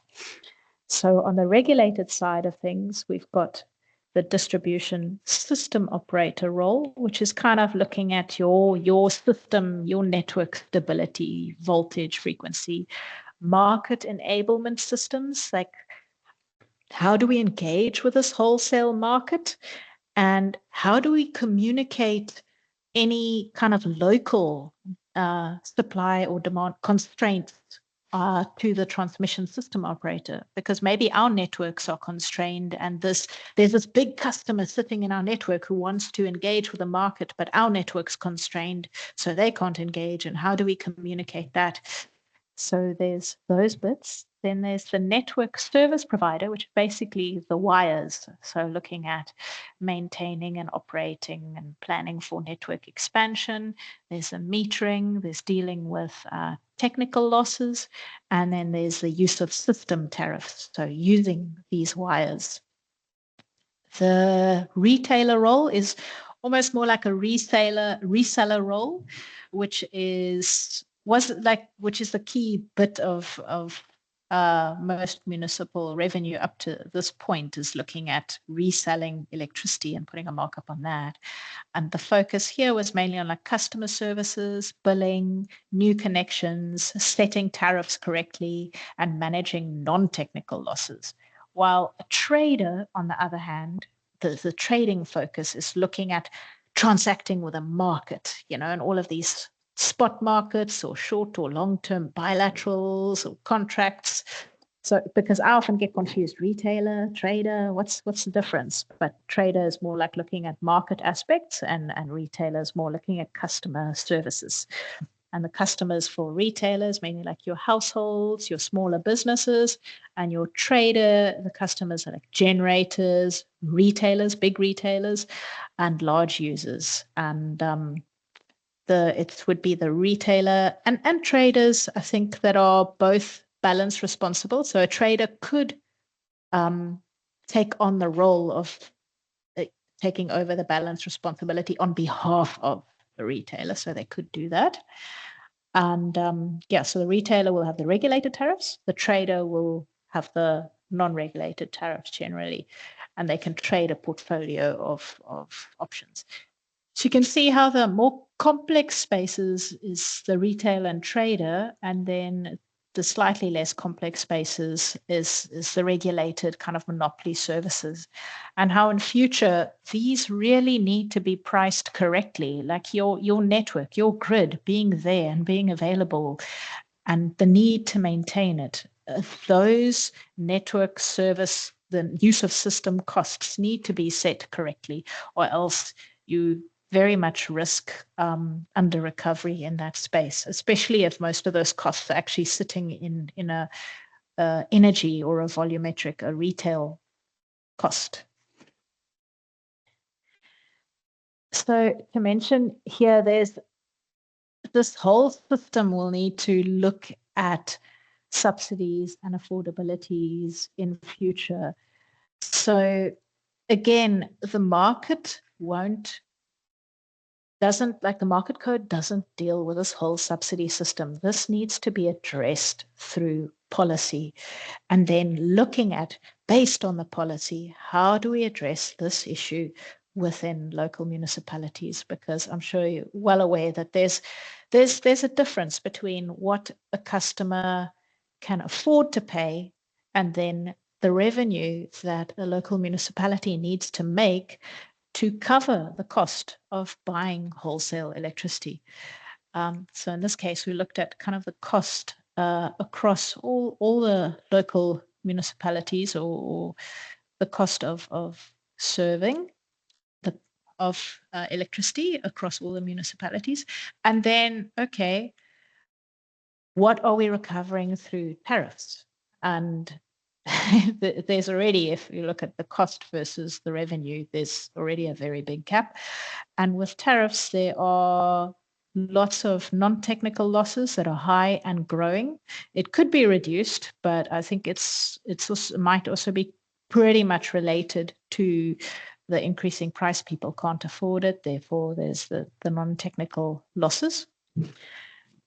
And so we've got this gap between the cost and the revenue, and how it's being filled currently, partially, is there's a cross subsidy, which is where you charge one customer a bit more and then you undercharge another customer. So you're using cross subsidies from your high use customers to kind of cross subsidize your poor customers.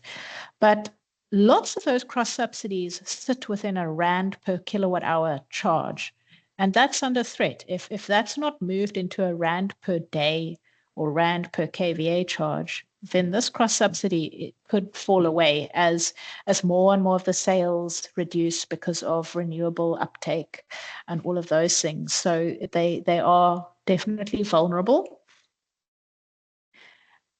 At the moment, this gap is being filled to a very small bit of equitable share, only about 1.5 billion in, I think, 2022, 23.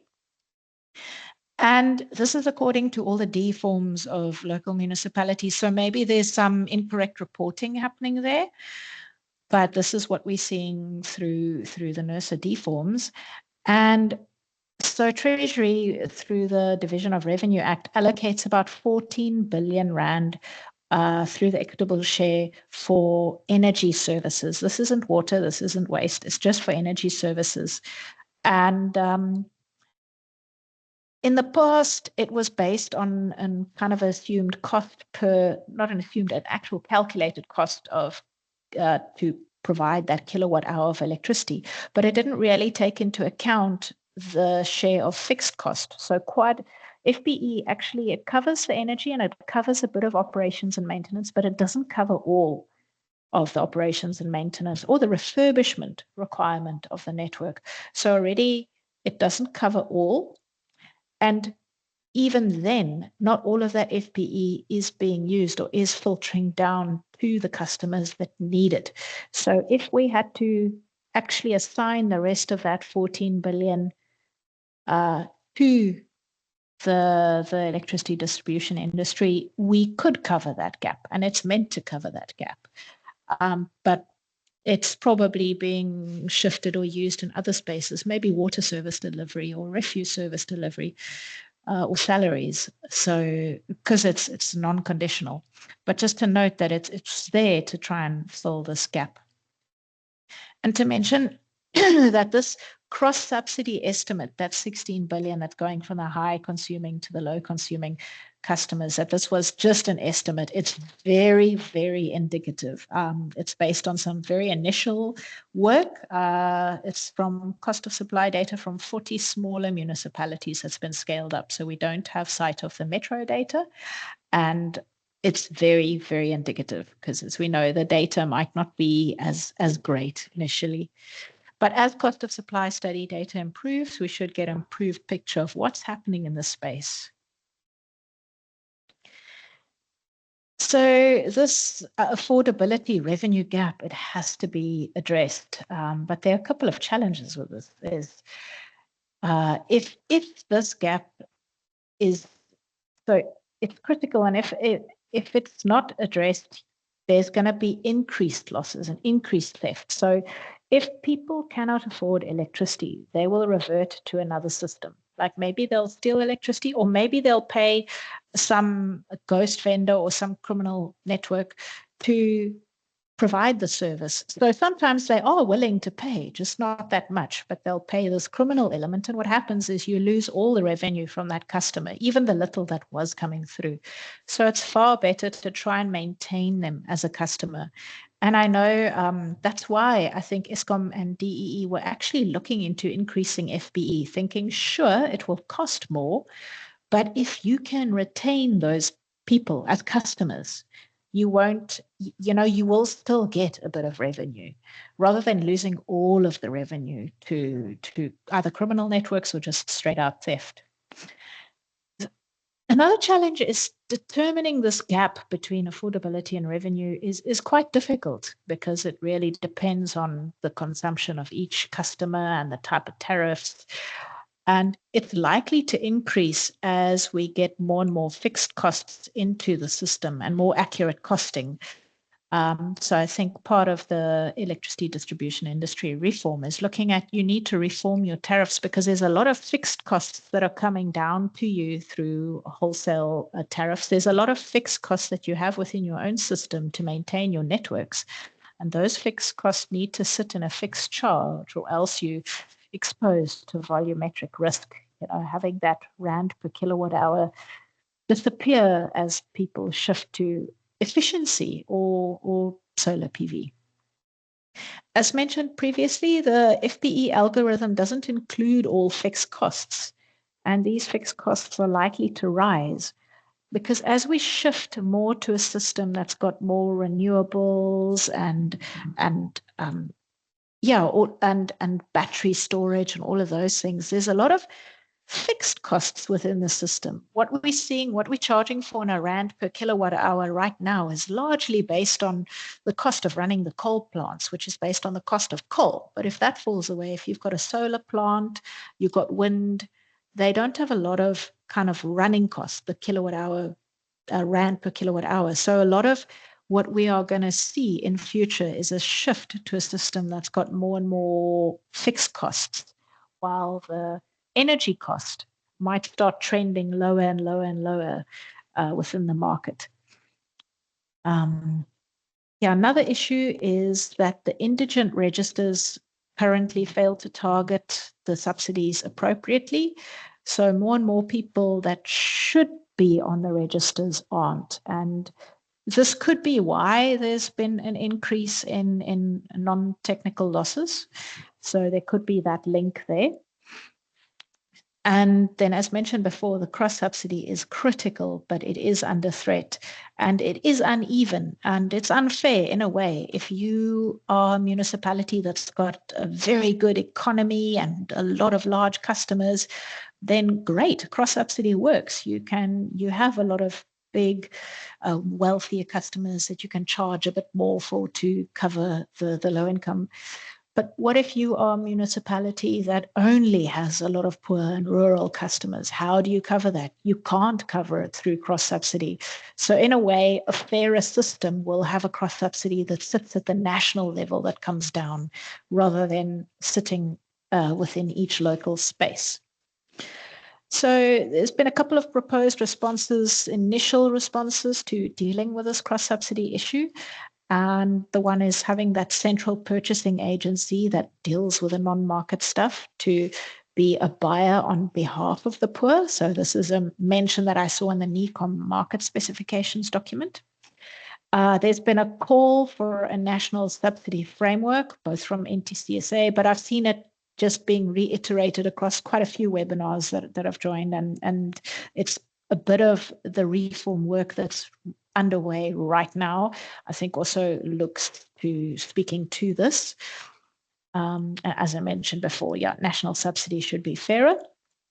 Then there needs to be a way to improve and monitor indigent targeting. So there needs to be some sort of national oversight mechanism.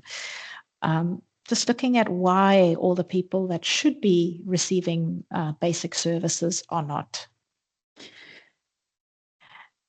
And just to iterate that the costs and the revenue must balance, or else there will be system collapse. I think what we have seen in the past is that there's a lot of political pressure to keep tariffs down but if it's not linked to the actual cost of providing the service, what kind of inevitably happens is your cannibalization of your assets. And the assets is the only thing that is definitely you'll have left as the easiest way to make revenue in a system that's shifting to a market is having a return on your assets. But if you've been kind of neglecting maintaining the wires, the network, because there's not enough revenue coming in to cover the costs, then these are the assets that are kind of your more steady revenue source in future, that you can get like use of system charges. If you've got to set them correctly, like this is actually the value of my network, and charge for it correctly.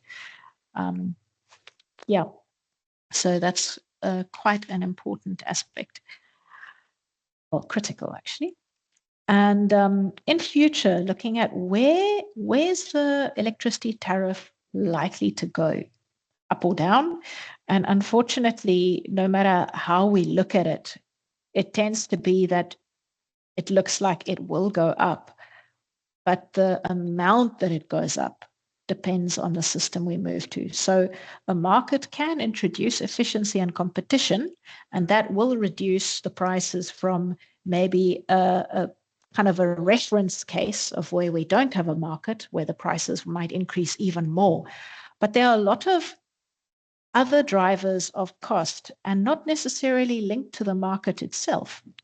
So if we just look at trying to recover all of the costs related to under recovery or historic underinvestment, say historic underinvestment in the networks, in maintenance, in refurbishment, then if we're trying to recover that right now, today, you're looking at about a rough like 8 to 28% increase. And so this work was done by Kim Walsh from PDG. And just to mention, the reason the range is so big is because the data is, it's very uncertain. So this is a very indicative picture.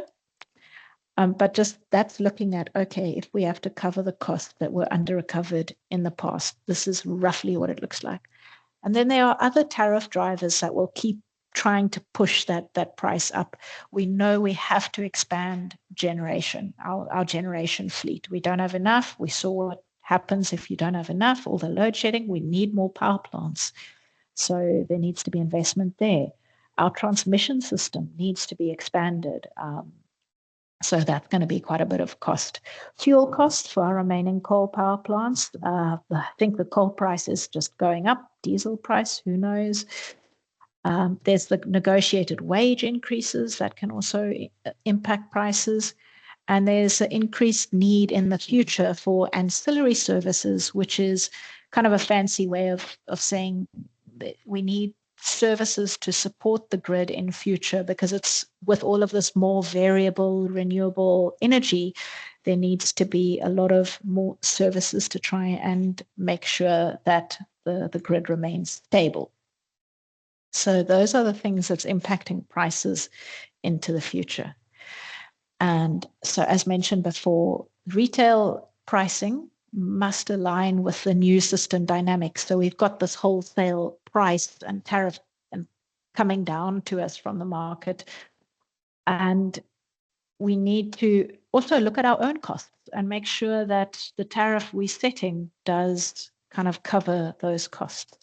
So we're in this global energy transition. It's moving towards variable renewable energy because it's the lowest cost.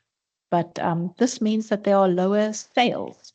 And we've seen sales decreasing, not just because of renewable energy, but also a lot of efficiency. So that's also, it's like a kind of a quiet little thing chewing away at the kilowatt hour sold. And yet the fixed costs, like of looking after the network, paying staff, remain or could actually increase in future because we need new skills to deal with this new system. I mean, we've seen with wheeling, SSEG applications, we need skills to deal with even those things. And the market will require even more skills if we do want to engage. So it's the fixed costs will be there and might actually increase. So tariff structure restructuring is required. We need to make sure to unbundle, the same as Eskom's unbundling, we need tariff unbundling as well, making sure that each service is costed and priced correctly, and that more costs will have to shift onto the fixed charges, like the use of system charges. So regulated distribution tariffs will need to adjust to reflect changes, including that increased fixed cost component and time of use incentives. So that flexibility, it must be valued. So imagine, rather than offering SSEG customers a fixed export tariff, imagine what you could do or what would happen if you say, okay, well, we will give you an export tariff, but in the middle of the day, when that electricity is not of a lot of value to us, it will be very low. But in peak time, oh yeah, okay, that export tariff will be quite high because that's very valuable electricity. You as a SSEG customer very likely has got a battery or an inverter sitting there. So maybe if there's this tariff that incentivizes you to export to the grid during that very expensive time, or at least use that electricity for yourself so that you don't place extra strain on that grid. So trying to get those time of use signals on, hey, electricity has got a different value at a different time. And this is just to kind of illustrate how tariffs should be unbundled in future. And I know this is already happening through various reform initiatives. So those key elements of your tariffs, looking at there's the energy, the amount of kind of what is flowing through the pipe, and that's your variable charge, your rand per kilowatt hour. Then there's the available capacity. So that's the size of the network, and looking at not only the size of the network, but the size of the network that is being used by a customer at any point in time. So that's your rand per kVA. And then there's your rand per day, your billing and metering, your fixed charges. And I think that is it from me from municipal engagement and skills and stuff. So I think I'll hand over to you again, Shlengi. Thank you, Zani, for yet another very comprehensive presentation. And also, I think it's good. I think because the biggest question and biggest worry is that of cross subsidization and subsidies, and where does that fall? It's good that it looks like it's going to be maintained, but of course there's still some things that need to be and be clarified as well. There are lots of questions on the Q&A. I do want to say that we are slightly running behind with time. So on Nhlanhla, we'll still up 10 minutes of your time and try and address people's questions before we move into EDI reform. So maybe I'll go bottom up. And there was a question from AJ, and it asked, will there be a clawback mechanism to allow municipalities to recover historic underinvestment that will be similar to ESCOM RCA? I'm not sure what RCA is. I think I've seen that question before as well. And as far as I know, not yet. I don't think it's on the cards. I know there've been kind of calls with this cost of supply work to kind of show the regulator that, hey, our tariffs are under recovering. We are at this level now. We need to be at that tariff level in future. Maybe it's too hectic to implement that tariff in one go. So here's the pathway of doing it within the next 3 years. But I don't see how that will recover the historic underinvestment. And it could be, I mean, I can actually, after this, any questions that we don't answer here, maybe we can actually go have a look, go research. But as far as I'm aware, I'm not aware of something like that. Okay, noted. There was a question from Bernard that asked, what about ESCOM supply areas inside municipalities? The sites supplied through ESCOM do not contribute towards local cross subsidies, while the sites inside municipalities do, while also contributing to national cross subsidies through the pass-through ESCOM costs. And that's why this whole cross subsidy system that we have currently, it's not fair and we can't maintain it. There needs to be a national cross subsidy framework because it speaks to these issues. We can't cross subsidize electricity, like say a water service through overcharging on electricity. But there's a move to shift away from that. Like what you get through electricity revenue has got to just go for electricity. And I've seen that there's been a big squeak about it in a municipality I won't name that's actually recently started shifting away from using electricity to cross-subsidize some other services. And the ESCOM customers in particular are actually seeing that as a big increase on their rates in relation. So that's quite interesting. But yeah, it's to maintain this cross-subsidy system is not a good way forward because of those issues, because of ESCOM versus local municipal distribution areas, because of the fact that each local municipality has got a different economy.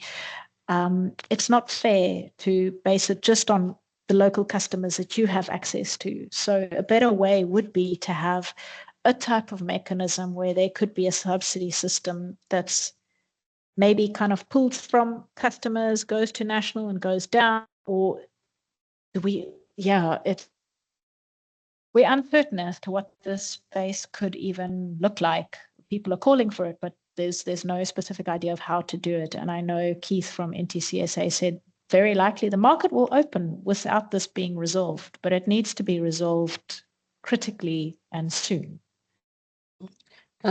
Thanks, Annie. There are two questions that Megan will address. She has sort of addressed, but in case there's some issues that she wants to highlight, I'll give it to you, Megan. But before that, there was a question from AJ, and you might know, Zani, is where can we find the details of the draft methodology on the new reference Wholesale price for municipalities?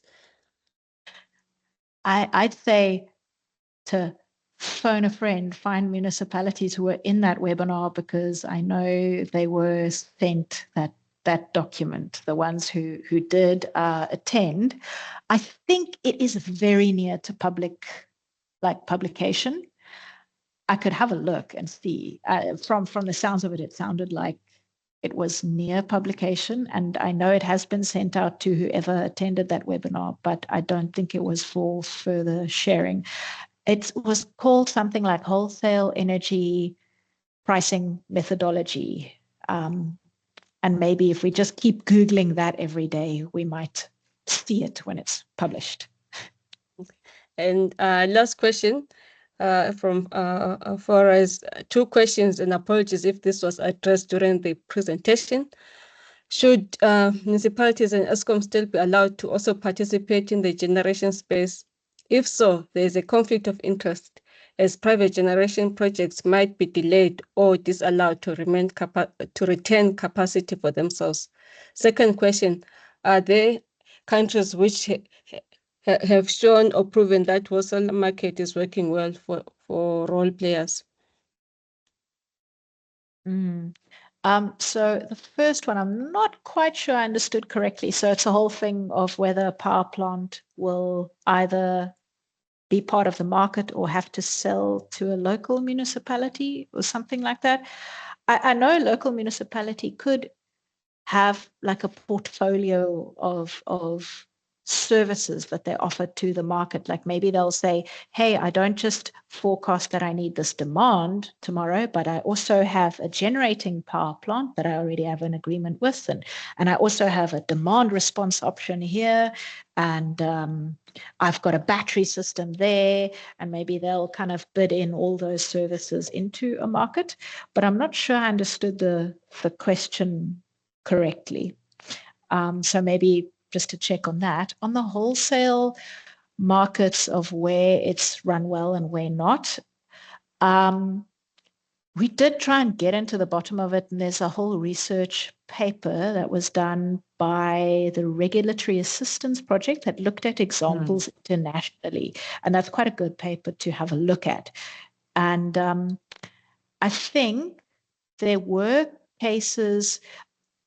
The worst case scenario is if you had to walk back on regulations or policy, because then everything just gets kind of scrambled or delayed. So prices can go down or can work well. But if you don't have a system that mitigates against risk, as I've mentioned previously, you could have cases where prices can spike and retailers can go broke if you don't have those risk mitigation systems and mechanisms.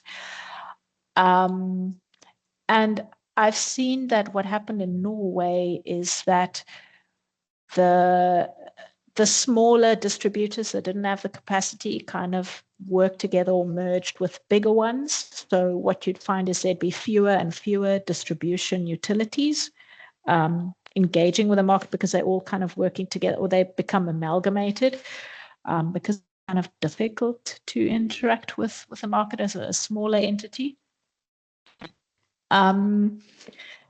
So I think there has been indications that yes, it can decrease price, but not always. So it depends on what sets the price, what technology, if it's gas, if it's coal, if it's solar.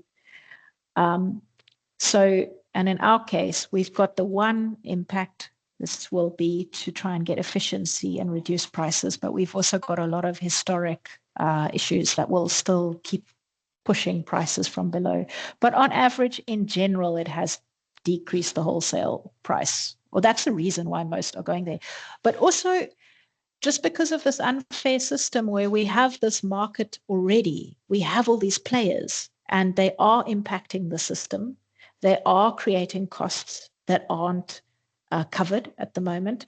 So it's almost to try and make a platform that levels the playing field to make sure that all of these bilaterals that are there already do pay the fair costs for the system that they are driving. So it's trying to do that and trying to get visibility.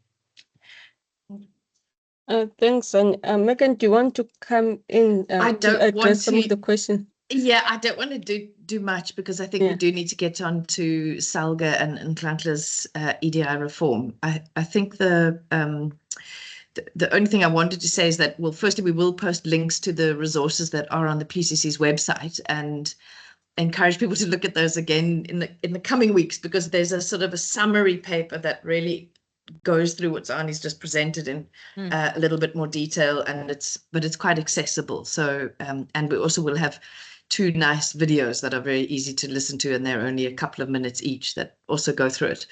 But the devil is in the detail. So it's this trickiness of making it simple, but in fact, then someone like Bernard asks that question, and you get into the detail and it becomes really tricky. I think that just the question that Rabia put to the floor about, well, can anyone just engage the market then, and is it unfair in the sense that captive customers can't? And I think to say that it's structured in a way so as not to be unfair. So everybody receives the new wholesale market price. Captive customers will get it smoothed, so they won't have the same risk exposure. They won't have the same highs and the same lows that someone maybe operating directly in the market would get. But they would get the sort of long-term benefits of hopefully a lower price over the long run. The question of, can any sort of small individual start benefiting from these improved prices? Well, it's not just that they are not the only people getting the improved price, and going into that space is much more risky. So you'd have to be fairly risk averse, and you've got to have a lot of sort of money in your back pocket, and you're going to win some and you're going to lose some. So it's not as though you're inherently better off than the person on the regulated. You will pay a little bit for that regulated smoothing. So there is that. I do think, and I think it's been really clear from the NTCSA that small customers, there's absolutely no way small customers can really engage. The question is, can they do it via trader? And it bounces back to that thing. Well, our retail is still through, is actually still through distributors who own the wires and the billing and the metering. So it's not going to jump to that very, very quickly. And yes, you can amalgamate and group them, and it may be that virtual wheeling is a bit of a grey area. So yes, it still needs to be explored, but I don't think it's this kind of immediate concern that there'll be these 2 parallel systems. I think people who engage in a wholesale market are really, really big customers, and the development of a retail market is something a bit different. And I think we're all keeping our ear to the ground on what might emerge in that space. But apart from the virtual wheeling, which it's unclear, and what I gather from Eskom is that it's, you only get paid, the generator only gets paid after 3 months. It's contractually quite complex. So it's not an immediate go-to take-off thing. So, but certainly worth keeping an eye on, Rabia. Thanks, Klengi. All right. There is a question from Rebecca, but Zani, maybe you can take down your presentation, and Chancellor can start preparing for his presentation. Also, while Chancellor is doing that, can I ask you to respond to Rebecca's question, which is, if municipalities retain the sole constitutional role to regulate electricity, is there any expectation that private retailers or traders, as well as Eskom, enter into service level agreements to distribute and or sell electricity in their municipal boundary? Very quickly. Very quickly, a very complex question. I know there's this whole issue with the retail story within the market code, and I think ERA that only got promulgated, but keeping that little bit aside, saying, okay, we'll fight about this later, this definition of reticulation. Frankly, I don't know. I can check, but I also, it's it makes it quite tricky. Like if the court does rule in favor of municipalities maintaining all the role of the reticulation within their space, then that almost bars large customers within their region from interacting with the market. And I kind of doubt that that would happen. It does bring into question, like, then why are we doing a market? Or then it will just be for all the big distributors and retailers. So I don't even know if I'm understanding the question right. I just know that's kind of there is this bit of a retail issue, but I am not well versed enough to talk a lot in that space. As I said, it's a very complex space. Thank you, Zani and Megan, for responding. There's a question from Leila. Can I ask you, Zani and Megan, to please respond to it on the chat so that just to save time, and we can hand over to Nhlanhla Ngidi as he presents the EDI reform roadmap. Over to you, Nhlanhla.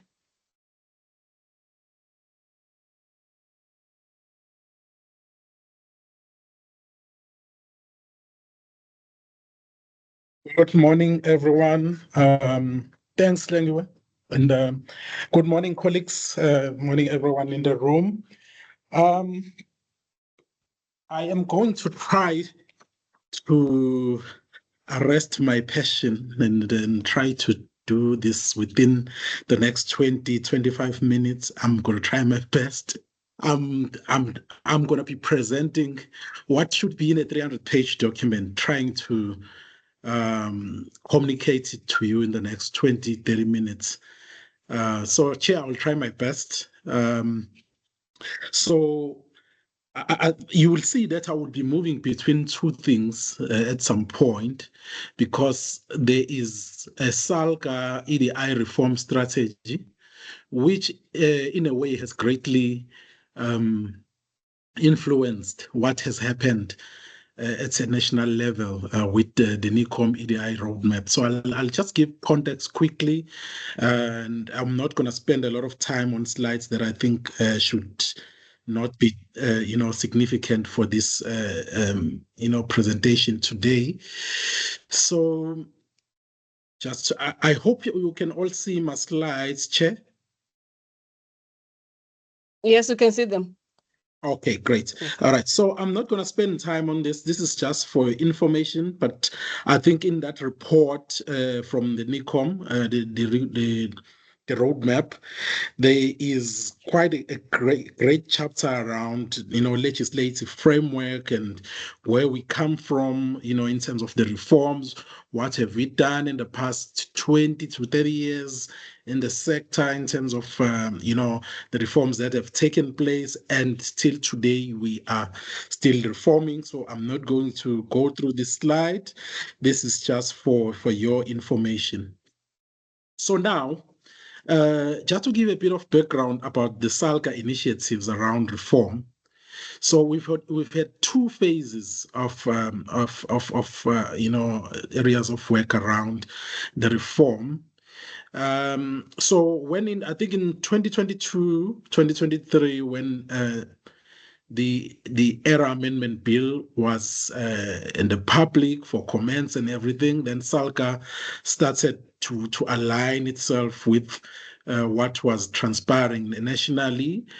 And I think at that point, obviously, we're coming from a 2018 Energy Summit, which had a lot of outcomes in the declaration of that summit. One of those declarations was obviously to impress upon government to adopt the reform as its program, especially from the distribution side of things.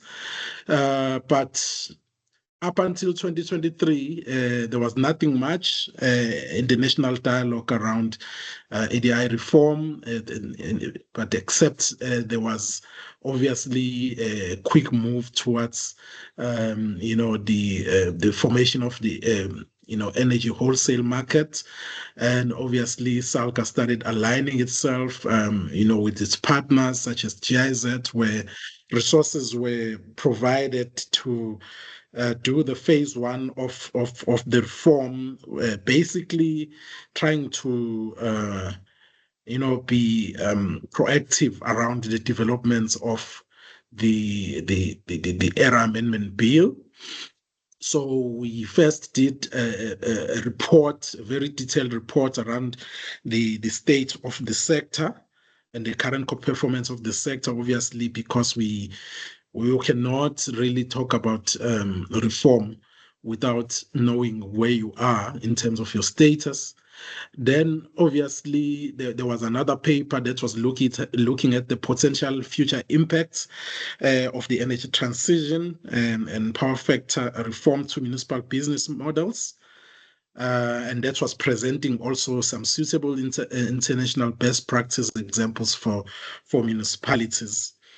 And I think later this paper became more like a position also around what the ERA Amendment Bill was seeking to do. So the phase one was mostly to respond to what was transpiring around the EDI, the ERA Amendment Bill.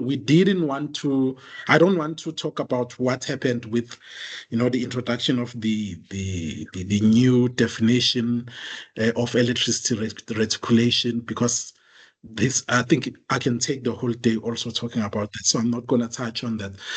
Then, while the process was ongoing on the ERA Amendment Bill, still there was no talk of distribution, and we were very worried because the energy wholesale market will greatly influence how distribution works. But there was no dialogue or any government program that was talking to how distribution will be prepared going into the future to align with the formation of the energy wholesale market. And also, obviously, how distribution, while transitioning and preparing itself, how will it fix itself at the same time? Because there are still legacy issues around distribution, which were not fixed from the attempts of the reform that we tried to do around formation of the regional electricity distributors. So the defocusing of that process still left us hanging in terms of how really do we fix the legacy issues of distribution. And that is where SALGA, commissioned the work of EDI reform strategy from a perspective of municipalities. And that work was commissioned in 2024. And the intent of that work was that we are going to have this paper, the strategy, and start a national dialogue with government and say, this is what we think we should, this is where we think we should be going, and this is the perspective of the municipality and our position on where the reform should be going to. So I think by luck, as I was leading this process, NECOM also was looking at fixing ESCOM generation. We all know that NECOM was formed purely to look at generation issues, especially to fix ESCOM. And I think by luck or by grace, NECOM also realized, and obviously with the pressure coming from us as the sector, that we are fixing ESCOM, and there is an issue of the market transpiring, but we are not really talking about the next crisis, which is already a crisis of distribution. Why is NECOM not looking at that part? And I think that conversation sort of landed eventually at a national level, where now NECOM created a work stream that was going to focus on the distribution reform initiatives. The reason why I keep on saying this is by luck or by grace, because as SALGA, we were still dreading a conversation that we were about to have with government after completing our EDI reform strategy, because that was not going to be an easy discussion to have a strategy and say this is what SALGA created, and we think government, you should accept this and run with it as your own program. So somehow, things just worked to our advantage that NICOM adopted the EDI initiatives or EDI reform initiatives as part of its program, and that sort of assisted in the anticipated difficult conversation with government falling away between SALGA and government. So that was a good development for us, because I know that was not going to be an easy discussion to have. So now, moving to, because I think you need to also understand what is going on right now in the sector. We're dealing with many things at the same time, and we need to be very careful in how we aligning all these things that are going on. I'm not going to go through with what the energy wholesale market is trying to do, because I think the previous presenter was talking about that, and I think they went to a great length in explaining what the energy wholesale market is seeking to do. Right, then 2023-2024, introduction of a metro trading services reform. And I think here I'm merely just focusing on the electricity part, but the trading services include waste management and water and sanitation. But these are the things that this program is seeking to do. Led by National Treasury, funding come from World Bank. I think National Treasury secured about 50 plus billion for this program. And it's more like an incentive-based reform program. So metros, I think all of them have signed up to be part of this program. Some of the key pillars of this reform is obviously metros are expected to shift, to independent trading entities. So there's restructuring that they need to do there, including ring fencing, or even to create those corporatized trading entities. And that's for all the trading services, including water and waste, as well as electricity. And here also, this trading service is seeking to also enhance market participation for metros. And also it seeks to improve governance and financial sustainability. So how it works is that 50 plus billion that is available at National Treasury by World Bank, as metros pass through the hurdles that have been put before them. I don't know if it's correct to put them as hurdles, or just say requirements. There are certain requirements that they need to go through as they go green on those requirements. There are certain tranches of the 50 billion that will be given to metros to improve on their systems, improve on governance, improve on the ring fencing and everything that they need to do in order to eventually be at a level of being ready for a market participation, and also improve some of those other legacy issues and legacy problems that we're trying to deal with in the sector. Then moving to NICOM EDI reform roadmap that I've already talked about in my introduction when I was introducing the SALGA work. So this roadmap has a very strong link with the trading services, as much as the roadmap has not really earmarked any money or budgets from World Bank. So I think the biggest question mark here on the NICOM roadmap is where the funding will come from. But what it seeks to do is almost the same as what Metro Trading Services is doing, but not exactly the same, but almost.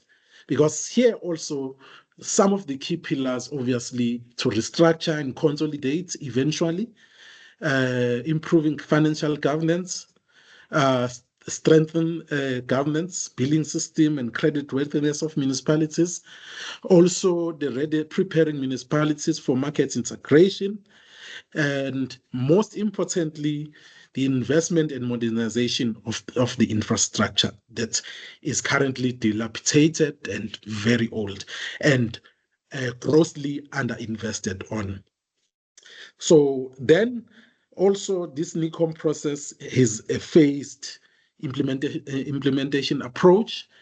It's a pathway and voluntary approach, and I'm going to explain that in my presentation towards the end.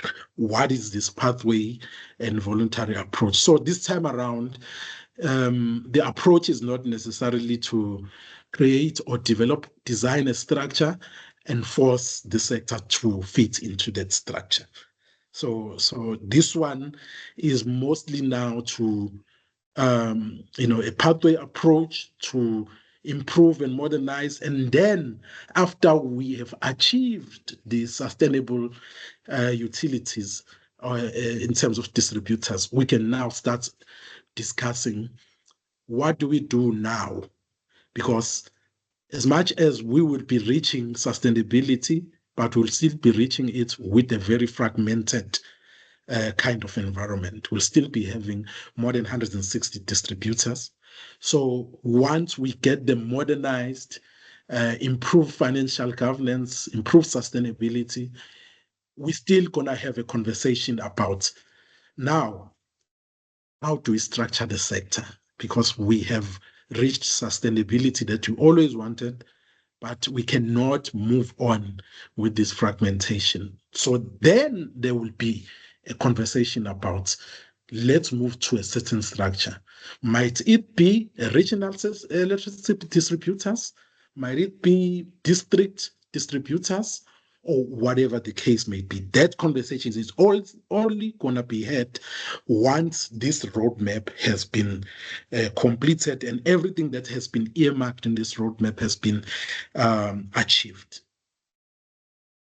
So now, continuing with the initiatives, just energy transition. You can see how many things are happening at the same time.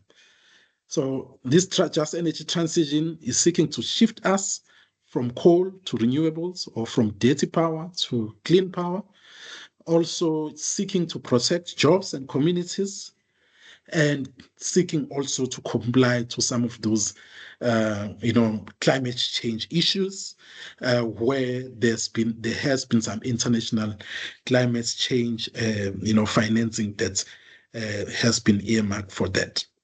So this is also a reform on its own, and it's happening separately from everything that was in the previous slide. Then there's another one, which is the last one, and this one is not a national, reform. It's an organic reform that's happening by consequence of everything that is happening right now. It's customers actually becoming more smarter, more active with the sector, and also becoming more self-sufficient. So while we are busy with all these transitions and reforms, there's also customers that are changing the mindsets. And we have to find ourselves aligning with that dynamic as well. Okay, so I hope this gives you a good sort of context and background on what is currently happening right now and how important it is for us to be in sync with everything that is happening. Otherwise, we get one wrong, then everything falls apart.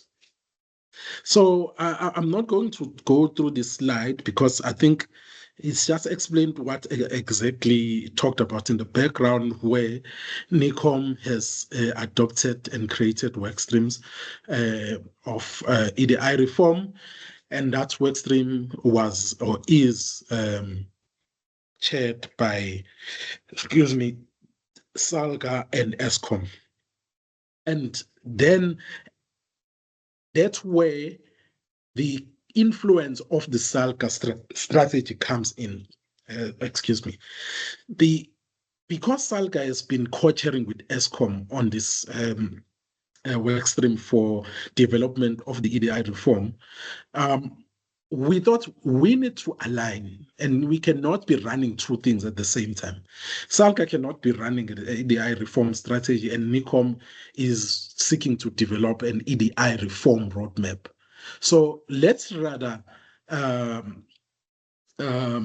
sync these two, see if the strategy itself can influence what might be the outcomes of the NICOM EDI reform. And indeed, it did greatly influence it. And also, that's another win in a way, because we didn't have to find ourselves also debating with NICOM our strategy at SALGA. Instead, and I think what helped also is that service providers that were developing this strategy for SALGA also were working as the panel of service providers at NICOM. So that's greatly helped, because also it means those service providers were able to make their great input based on what the other process that had been taking place in SALGA. So that is where I was confirming the SALGA strategy greatly influencing the outcomes. And you'll see when I'm talking about the outcomes, if those who have seen the SALGA strategy would see that it's actually mirroring what is in the EDI reform roadmap. So this, I think, we've overkilled the problem statement of why we need to reform. I'm not going to go through that.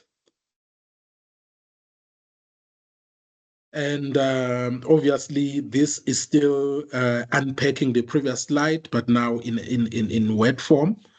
So I'm not going to talk to it. So this is also, emphasizing on the why reform. And if you look at, the municipalities and obviously ESCOM, on how the surpluses of electricity have declined. I think this is self-explanatory. It's a picture. It's a picture. It's self-explanatory in terms of how demonstrating how the revenues and the surpluses have declined, and most municipalities are operating at this level. We're having negative surpluses, if that's the right word. I'm not a finance person. I think even ESCOM also is barely making it in terms of surpluses. These are growth rates in terms of debts, the orange being in what is owed to municipalities, the blue what is owed to ESCOM, and you can see the escalation for the municipal side, which is the orange, and then there's blue, which represent the ESCOM part. Now, this also very important, affordability of electricity, which is in this slide is basically demonstrating the growth in electricity CPI versus the household expenditures. So we look at the inflation of electricity here versus the household expenditure inflation. Look how mismatched these things are. The blue one is the inflation of electricity, and then the yellow one, this one, is the household expenditure inflation. It's already hitting way lower than the inflation of electricity. Now, I'm going to throw another curveball here, and I'm going to let you talk about it when you're asking questions. There's cost reflective tariff requirements that the industry is already talking about. We cannot go to the market without being cost reflective. We cannot be sustainable without being cost reflective. So what does that mean? This is about to shoot up. This is about to even shoot more up than it is right now. And how the economy is doing right now, this is not about to actually increase and try to match the inflation. So we're gonna be in trouble. But this is not about that. I'm just highlighting it. Right. And then this is the capex source for especially municipalities. The blue is the borrowings. The red is the internally generated funds. And the gray is the national government transfers. I think what this picture tells you is that now we have become more dependent on national transfers than our own revenue. Basically, this is what it's saying. In terms of borrowings, there's less and less municipalities who are actually able to even borrow with the current balances that they have. So what are we doing? What are we dealing with as a sector? We're dealing with compliance issues and reform issues. So that I already talked about what is happening with reform issues. And now there's compliance issues, which is more like the operational issues of the utilities. So we're dealing with two things at the same time, and we must solve them at the same time. So I'm not going to go through everything, and I'm hoping that you quick enough to actually see some of those components of the reform issues, reform challenges, as well as the compliance challenges. But mostly compliance challenges is operational issues, which are more legacy related. And then reform issues is more changes that are happening and things that are also constantly changing in the sector around, issues of, your policies for free basic electricity, policies for INEP and all those kind of things. I've already talked to just energy transition and the market establishment, EDI reform and everything else.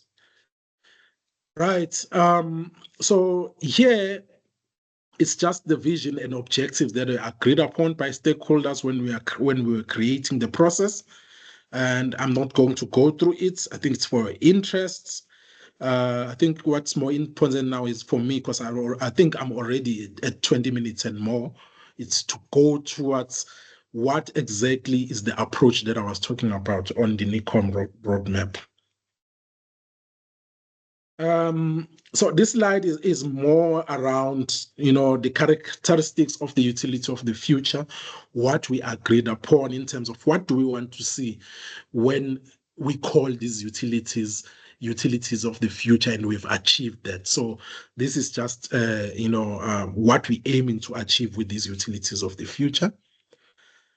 And in our deliberations, we deliberated and argued, debated around what should be the guiding principles. And this slide is just highlighting the agreed upon guiding principles for the reform, because obviously you cannot do reform without having objectives and also the guiding principles. So that is very much detailed in the 300-page reports that I was talking about.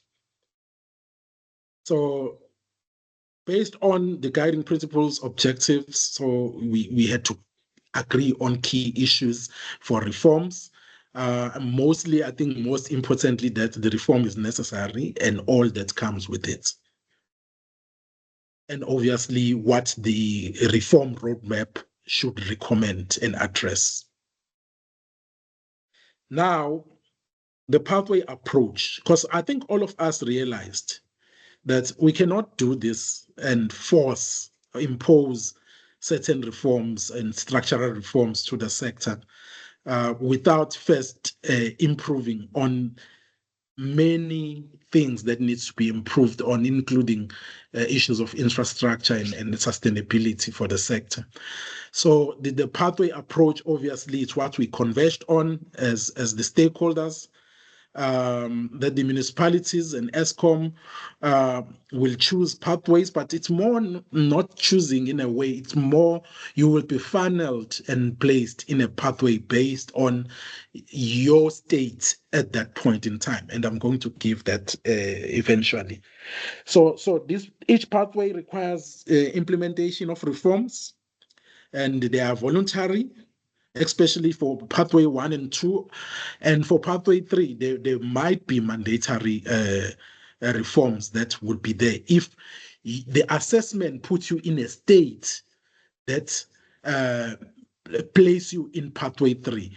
Pathway 3 is more like, for lack of a better case, a better word, I think when we joked around with it, we called them basket cases. I think in the last Urban Energy Network meeting, I did allude to that we were jokingly calling those basket cases, means the ICU utilities that basically need more attention and more mandatory changes. So obviously this will eventually result in some form of consolidation of service provision, and the constitutional powers of municipalities is not going to be negotiable. So that's why we're not going to be even thinking about things that needs to be changed in the constitution for us to actually eventually be successful with this reform or with this implementation of this roadmap. So here I'm not going to go through this slide, but it just shares critical questions during the assessment and implementation, and obviously placing each and every utility in a pathway. So you can see this side, it will be just the rating, how you will be rated based on the description of these things. And also what will be looked at is around operational assets, manage retail and customer services, support, through corporate and shared services. And obviously all these things will be assessment, and this is how they'll be rated. And eventually they will put you into a pathway. And So- sounds like, if I may interrupt you for a moment, we have 15 minutes until 12. So just giving you like 5 minutes to wrap up and all. Perfect. I think we're right on time. So these are 3 pathways, right? So the funneling process that I just presented previously will put some in this pathway, which is yellow-green. So here it means you might be really still breaking even and also making some surpluses, and also some of your operational regime is still okay, needs a bit of improvement. So you be placed here on the yellow to green, then there'll be modernization and sustainability with limited changes in your service provision arrangements. On the orange, it means that the funneling would have put you here in terms of your state. It means you are making it, but you are showing signs of illness, of ailment. So you put here, then modernization, investments, improvement of governance until you are here. Then here, this is where there might be some mandatory changes. There might be some mandatory changes here. If you are placed here, obviously there will still be those that are identified for modernization, investments in infrastructure improvements. But you might find that even though all those improvements have been done, you are still not making it because of maybe various issues. Maybe because your economies of scale are just not allowing you to get to this point. Then there will be some mandatory changes that can actually take place here. And one of them, and I want to highlight this, one of them, the Minister of Energy is promoting the ESCOM Distribution Agency Agreement as an available option for some of these municipalities, not imposed, available option. So this year is just now the previous slide, but now more detailed in terms of the phases that will take place up until this point. So phase 1 is as is, phase 0 as is, phase 1 diagnosed, phase 2 stabilize, phase 3 improvements and alignment, Phase 4, alignment, modernize, then for future fits to be here. And then obviously once we are here, that's where I was talking about the possibilities of consolidation or maybe a design of a structure, which now takes us back to conversations that we had 20 years ago about what is the best structure or the efficient or sustainable structure for the sector. And then we talk about possible consolidations. Right, so this, I'm not going to go through it because now it's just unpacking everything in the previous 2 slides in words in terms of what would be happening here. Some of the things you might see as contracting options when we are implementing these pathways, especially on the on all pathways actually, because some pathways, people might want to corporatize, outsource, have service contracts, management contracts, lease contracts, concessions as well. So these are all the options that will be made available. So this slide is just for information also on what has come out as some of the potential options that were identified and grouped for short to medium longer term on viability of municipalities, especially aligning with the market integration. So yeah, just talking about service delivery options that might be in place, and that I think I don't want to go through that because it's just those options that's over and above the ESCOM distribution agency agreement might be available for the utilities that would be in those pathways. So this is just systems and technologies that will be earmarked to also form part of the modernization, digitization, and infrastructure investment that needs to take place in various pathways that have been identified. But here now the difference on this one, is not like the Metro Trade Services platform. The Metro trading platform or program is already budgeted for, or it already has some investments that is available for it. So there's still going to be a discussion here on this one. Where do we get money? Is our country going to go also to the world finance platforms also to get investments into this? We don't know yet, but it seems like a discussion that is going to be had. Also, you might ask yourself, where are the metros in this process? The Metro Trading Services platform is seen as a pathway on its own. We don't want to confuse metros. But also further to that, there's a question that says, what if the metro is failing dismally to comply on the Metro Trading Services program? Then that's where the metro might have to fall back into the pathway approach that is in the roadmap. So I think this is it. There's nothing else. I think I hope I've been able to communicate what exactly is transpiring or emerging nationally around the EDI reform. So thank you very much, Chair. Back to you. Thank you, Nhlanhla, for that detailed presentation. I must say, yeah, I truly feel for municipalities and because there's so much going on and and so much that you're doing as well. As someone who has been previously has worked with civil society, often this isn't shown how much work is being done by municipalities. There is a question, Nhlanhla, from Rebecca. And she's asking, how will this assessment make use of existing municipal reporting data in SDBIPS and D forms, as well as the Metro Trading Service indicators?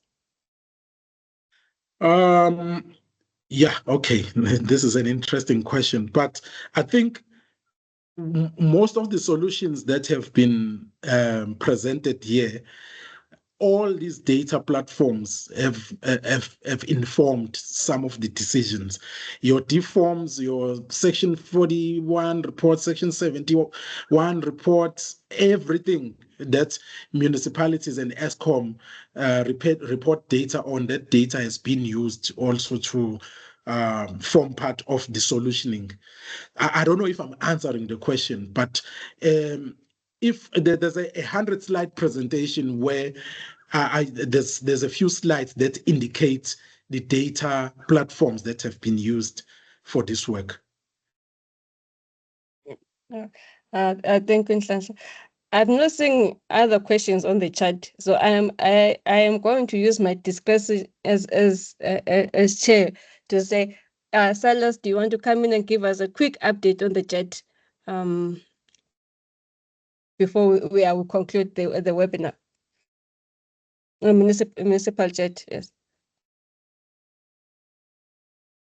Oh, okay. No, thank you, Chairperson. Are you saying I should do that now? Yes, please. Okay. No, thank you very much, Program Director, and good morning, ladies and gents. Basically going to take you through a few slides. I think it's 7 slides, mainly giving you progress made thus far in terms of the Jet Municipal Council. These are few slides. I think in total there are 7 that I'm gonna go through. The rest of other slides I will be passing. This in particular is interesting, looking at some of the slides that Zane was sharing when it comes to free basic electricity, because it's the work that we are looking at. Gonna pass the background as we spoke about in the previous meeting, Chairperson, if you remember, in terms of where we derive our mandate from as Jet Municipal Portfolio, precisely from the implementation plan that was approved by the Cabinet in 2023.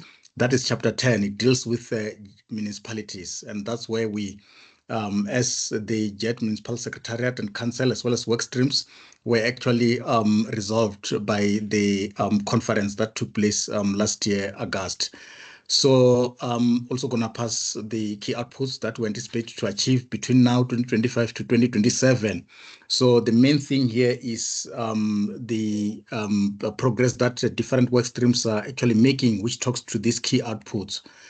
And again, Chair and ladies and gents, this is actually the structure of the Jet Municipal Portfolio.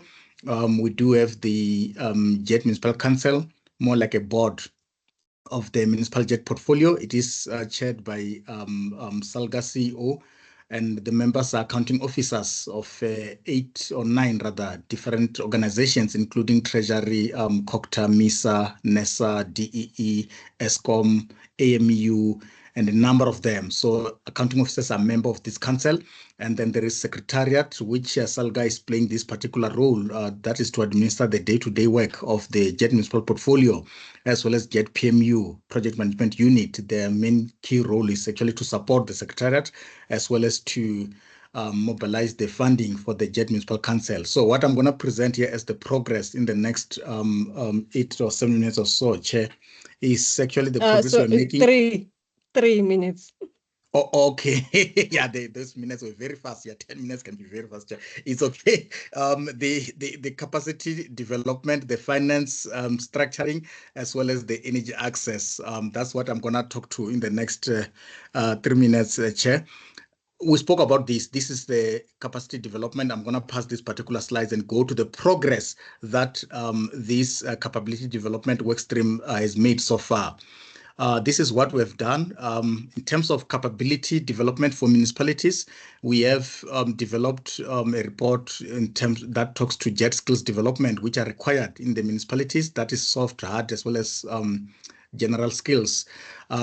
We are engaging the training providers as well as CETAs that we've got MOU with SALGA in order to facilitate the provision of these jet skills to municipalities. Moreover, we are working closely with the DHET, Department of Higher Education Training, because they actually leading Chapter 9 of the Jet Municipal Implementation Plan, Jet Implementation Plan. Chapter 9 that deals with skills. We are going to work closely with them in terms of aligning the skills that are required in the municipalities. We are also working on the cost of supply studies, which we've developed. A dashboard is on SALGA website. It talks to the status of the JET in different status of the cost of supply in different municipalities. But what is important here in this work stream is actually the working group that we have re-established.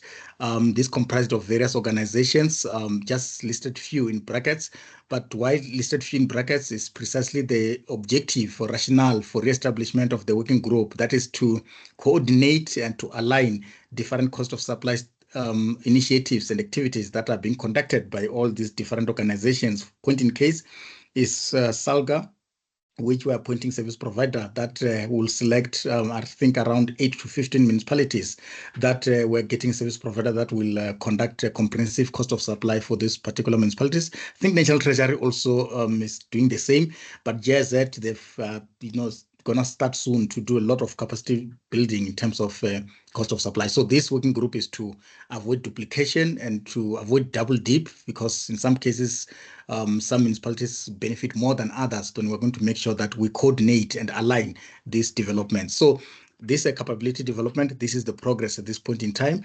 Then the finance structuring work stream. We also have made substantial progress in this work stream. What we're going to do, we're going to identify the projects, the JET-related projects from different municipalities. We're going to do it through either request for information or call for participation. We're finalizing the number of things, firstly, issues around the finance framework and other things. But this, in a space of a month or so, we should be able to issue this call for participation so that municipalities can complete form, express the interest as to what are the JET-related projects that they will have. The form will have a number of areas that they need to complete, including projects that they will want to be funded in their respective municipalities, the distribution infrastructure, the power generation, the demand management, and many others. So, Chair, the progress is that, yes, we have developed that call for participation, just waiting for a few more things to be finalized, but we'll send out to municipalities. The aim is to also have intelligence on the ground as to what are projects in the municipalities, what are the nature of these projects, are they bankable, or they need preparation, they need development, many other things that we're going to gather this intelligence so as to find out how do we then start to support these municipalities from the pledge that was made by the IPG, International Partner Groups. Share, that's where we are. And then the financing sourcing sub-work stream, what it's doing is that it's engaging, or it has engaged many of the funders, and there is an interest in funding JET projects. However, there are challenges here and there, but we're finalizing the report, which we should be able to share that in the next meeting. So the last slide, Chair, is about the energy access work stream. Where are we here? This is where one of the sub-work stream deals with energy poverty. But this is linked to what Zani was saying. In energy poverty, what we've done is that we have made a call to the DEE. DEE is the custodian of the free basic electricity policy. We made a call that there is a need for the review of the free basic electricity, in particular the subsidy or the grant. We know that that is long overdue. We know this 50 kilowatt hour per month was actually approved in year 2002, long time ago, 23 years back, and many things have changed. Indigent really needs much more than that. 50 kilowatt hour per month doesn't even last over a week or so, and a month has got 4 weeks. So the DEE did confirm that, yes, they are willing to participate in this process. Of course, they are willing to take this initiative forward. They welcome the call. We had a meeting with them, Sanedi, ESCOM, National Treasury, COCTA, and the agreement was that we're going to have a workshop soon or so, I think end of this month, end of September, so to speak, to discuss about the research work that have been done when it comes to what is FBE subsidy. From there, the DE will take it further in terms of initiating processes of reviewing the FBE, in particular the grant, well, the subsidy. Of course, there were questions from National Treasury in terms of where will funding comes from. Of course, we did indicate that no, you wouldn't ask that question. Of course, in your National Treasury, our expectation is that you should be able to answer the very same question, where fund will come from. Nevertheless, if we're to compare the losses as a result of non-technical losses versus where money will come from in terms of adjustment of the grant, surely the loss is quite massive. Non-technical losses, we know tariffs are quite expensive, unaffordable. Indigent are no longer willing to be in the register because many of them find a way to bypass the meters and all those kind of things. We believe that an adequate subsidy will actually reduce the non-technical losses. So these are discussions that will unfold in the workshop that will be scheduling sometimes end of September. And we also said, to Zani's point, that as much as we will, or DE will be reviewing the FBE, there is a need to look at refining these processes in terms of identification as well as registration of eligible indigent households. We know many of them that are indigent are not in the register. Some of that are in the register are no longer indigent. So there is a need to support municipalities in that regard. We know there is no national policy in terms of indigent. These indigent policies are per municipalities and they were never reviewed before, but we're also going to support municipalities in these processes because this has to be sustainable. If you are to review the FBE subsidy, and while the processes of identification indigent is not refined or is not corrected, you will still have some non-technical losses from the indigent, which was not supposed to happen. But we are going to embark on these two processes, Chair.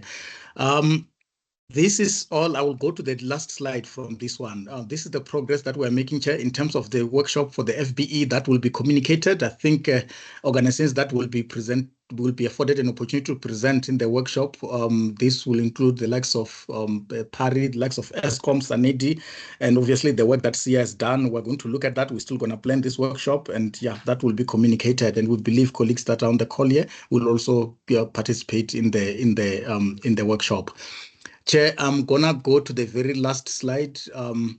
These are how municipalities are going to benefit from this work in terms of the call for participation, support, funding support for energy mix solution, off-grid solutions, maintenance of and upgrade of the infrastructure, the cost of supply, the review of the FBE. We believe that this will benefit indigent as well as municipalities, alignment in terms of processes to identify and register indigent, and obviously the skills development, which is quite crucial for municipal staff members. Obviously, municipalities differ in size, shape, or form, and we know that many municipalities do need capacity building or skills development when it comes to JET project. But the next step is that we'll continue to work to do our work in the different work streams, and of course we report to the JET Municipal Council.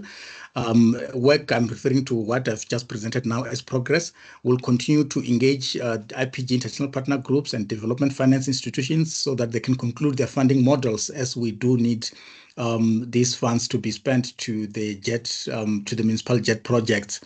And then the work stream will continue to unlock the solutions when it comes to funding and looking at some of the projects that may be bankable. There are some of them that may need development, as per the call that we'll issue soon. And then we're going to basically issue what we call annual report. You'll remember, Chair, that the municipal JET did depart last year, August. Now we're in August 2025. It's a year later. Then we're going to issue an annual report to actually document all the achievement, all the challenges, as well as a clear way forward in terms of where is the destination of this municipal JET as it is airborne. And yeah, we believe that it will cruise until the very last municipalities that will be supporting, and communicate this work with municipalities and also with stakeholders in different platforms, including this very same one that we're talking about, this one, Chair. Sorry, Chair, I think that 3 minutes has come to an end right now. Thank you very much. Back to you, Chair. Thank you, Silas. There's so much going on, so it's really hard to sort of summarize it, quickly. But thank you so much.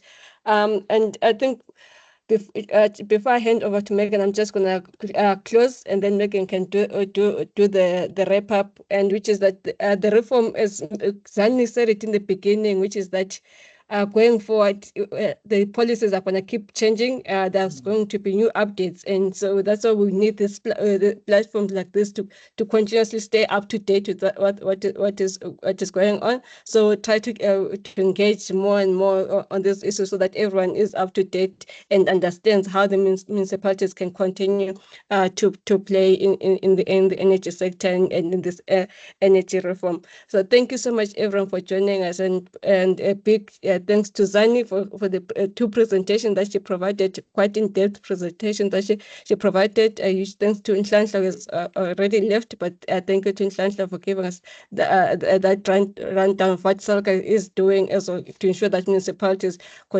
continuously are supported and address the issues that they have. And thank you to Salas as well for give us an update on the JET municipal portfolio as well. And thank you for staying to the 37 that are still here. Thank you so much for staying past the time that was allocated. So and thank you for giving me the opportunity to facilitate this webinar. Over to you, Megan. Thanks, Glenn. And I thought you might make a chairperson's decision to just cut closing words, but thank you, and I'll keep it short. I wanted to just start by saying that all of this change underway, it sort of feels totally overwhelming, but I think we really need to hold on to the fact that it is being done because we are in a crisis and the system isn't working. So, we're seeing load shedding and economic losses. There's the planetary risk of climate impacts. There's the risk of carbon border adjustments, and our distribution sector, as Nhlanhla illustrated, is not in a fantastic way. So we really need to move forward. The presidency and the Department of Energy and Electricity, the Minister of Energy and Electricity, I think their goals are really, really clear. And those goals are providing lowest cost electricity, ensuring economic growth, that we have enough capacity for the economy to grow and create jobs, that we have to move in a low carbon direction. It's not going to be rapid, but we've got to go there. And then adding to that, this capability of the distribution sector. Our distribution sector is a critical part of our public sector. It's a critical part of our kind of tiers of government. And it's a really strong foundation, and to make sure that that is working effectively. So the goals of this reform is really important. I think we have to acknowledge the context in which it's happening, and that is one where there's a fair bit of trust deficit and asymmetry between the public and private sector. So we're moving into a situation where we have to be more in partnership between public and private, and it's not, there's not a great history of sort of the private sector having the interests of the country at heart. So we're going to have to work there. There's also a lot of asymmetry sometimes between the skills of a small municipality versus like a huge big corporation. So we're going to have to look to that. There's also massive inequality in the country, and we have to hold that at the forefront of everything we do. So there's an enormous amount of work to be done. I think that's the absolute bottom line. And that this kind of discussion, what we're hoping to do is to convey enough concepts for people to start to engage in that discussion constructively. And where you see problems, where you see challenges, firstly, to improve how you understand those, and secondly, to sort of look at what can we do to solve this challenge? How can we shore up this risk and take this work forward? Thank you. Yeah, that's all. Thanks to everybody for hanging in there. And we'll share the recording and the presentations in the coming days. But thank you so much, everyone, for joining us, and have a good day and a good week. The rest of the week.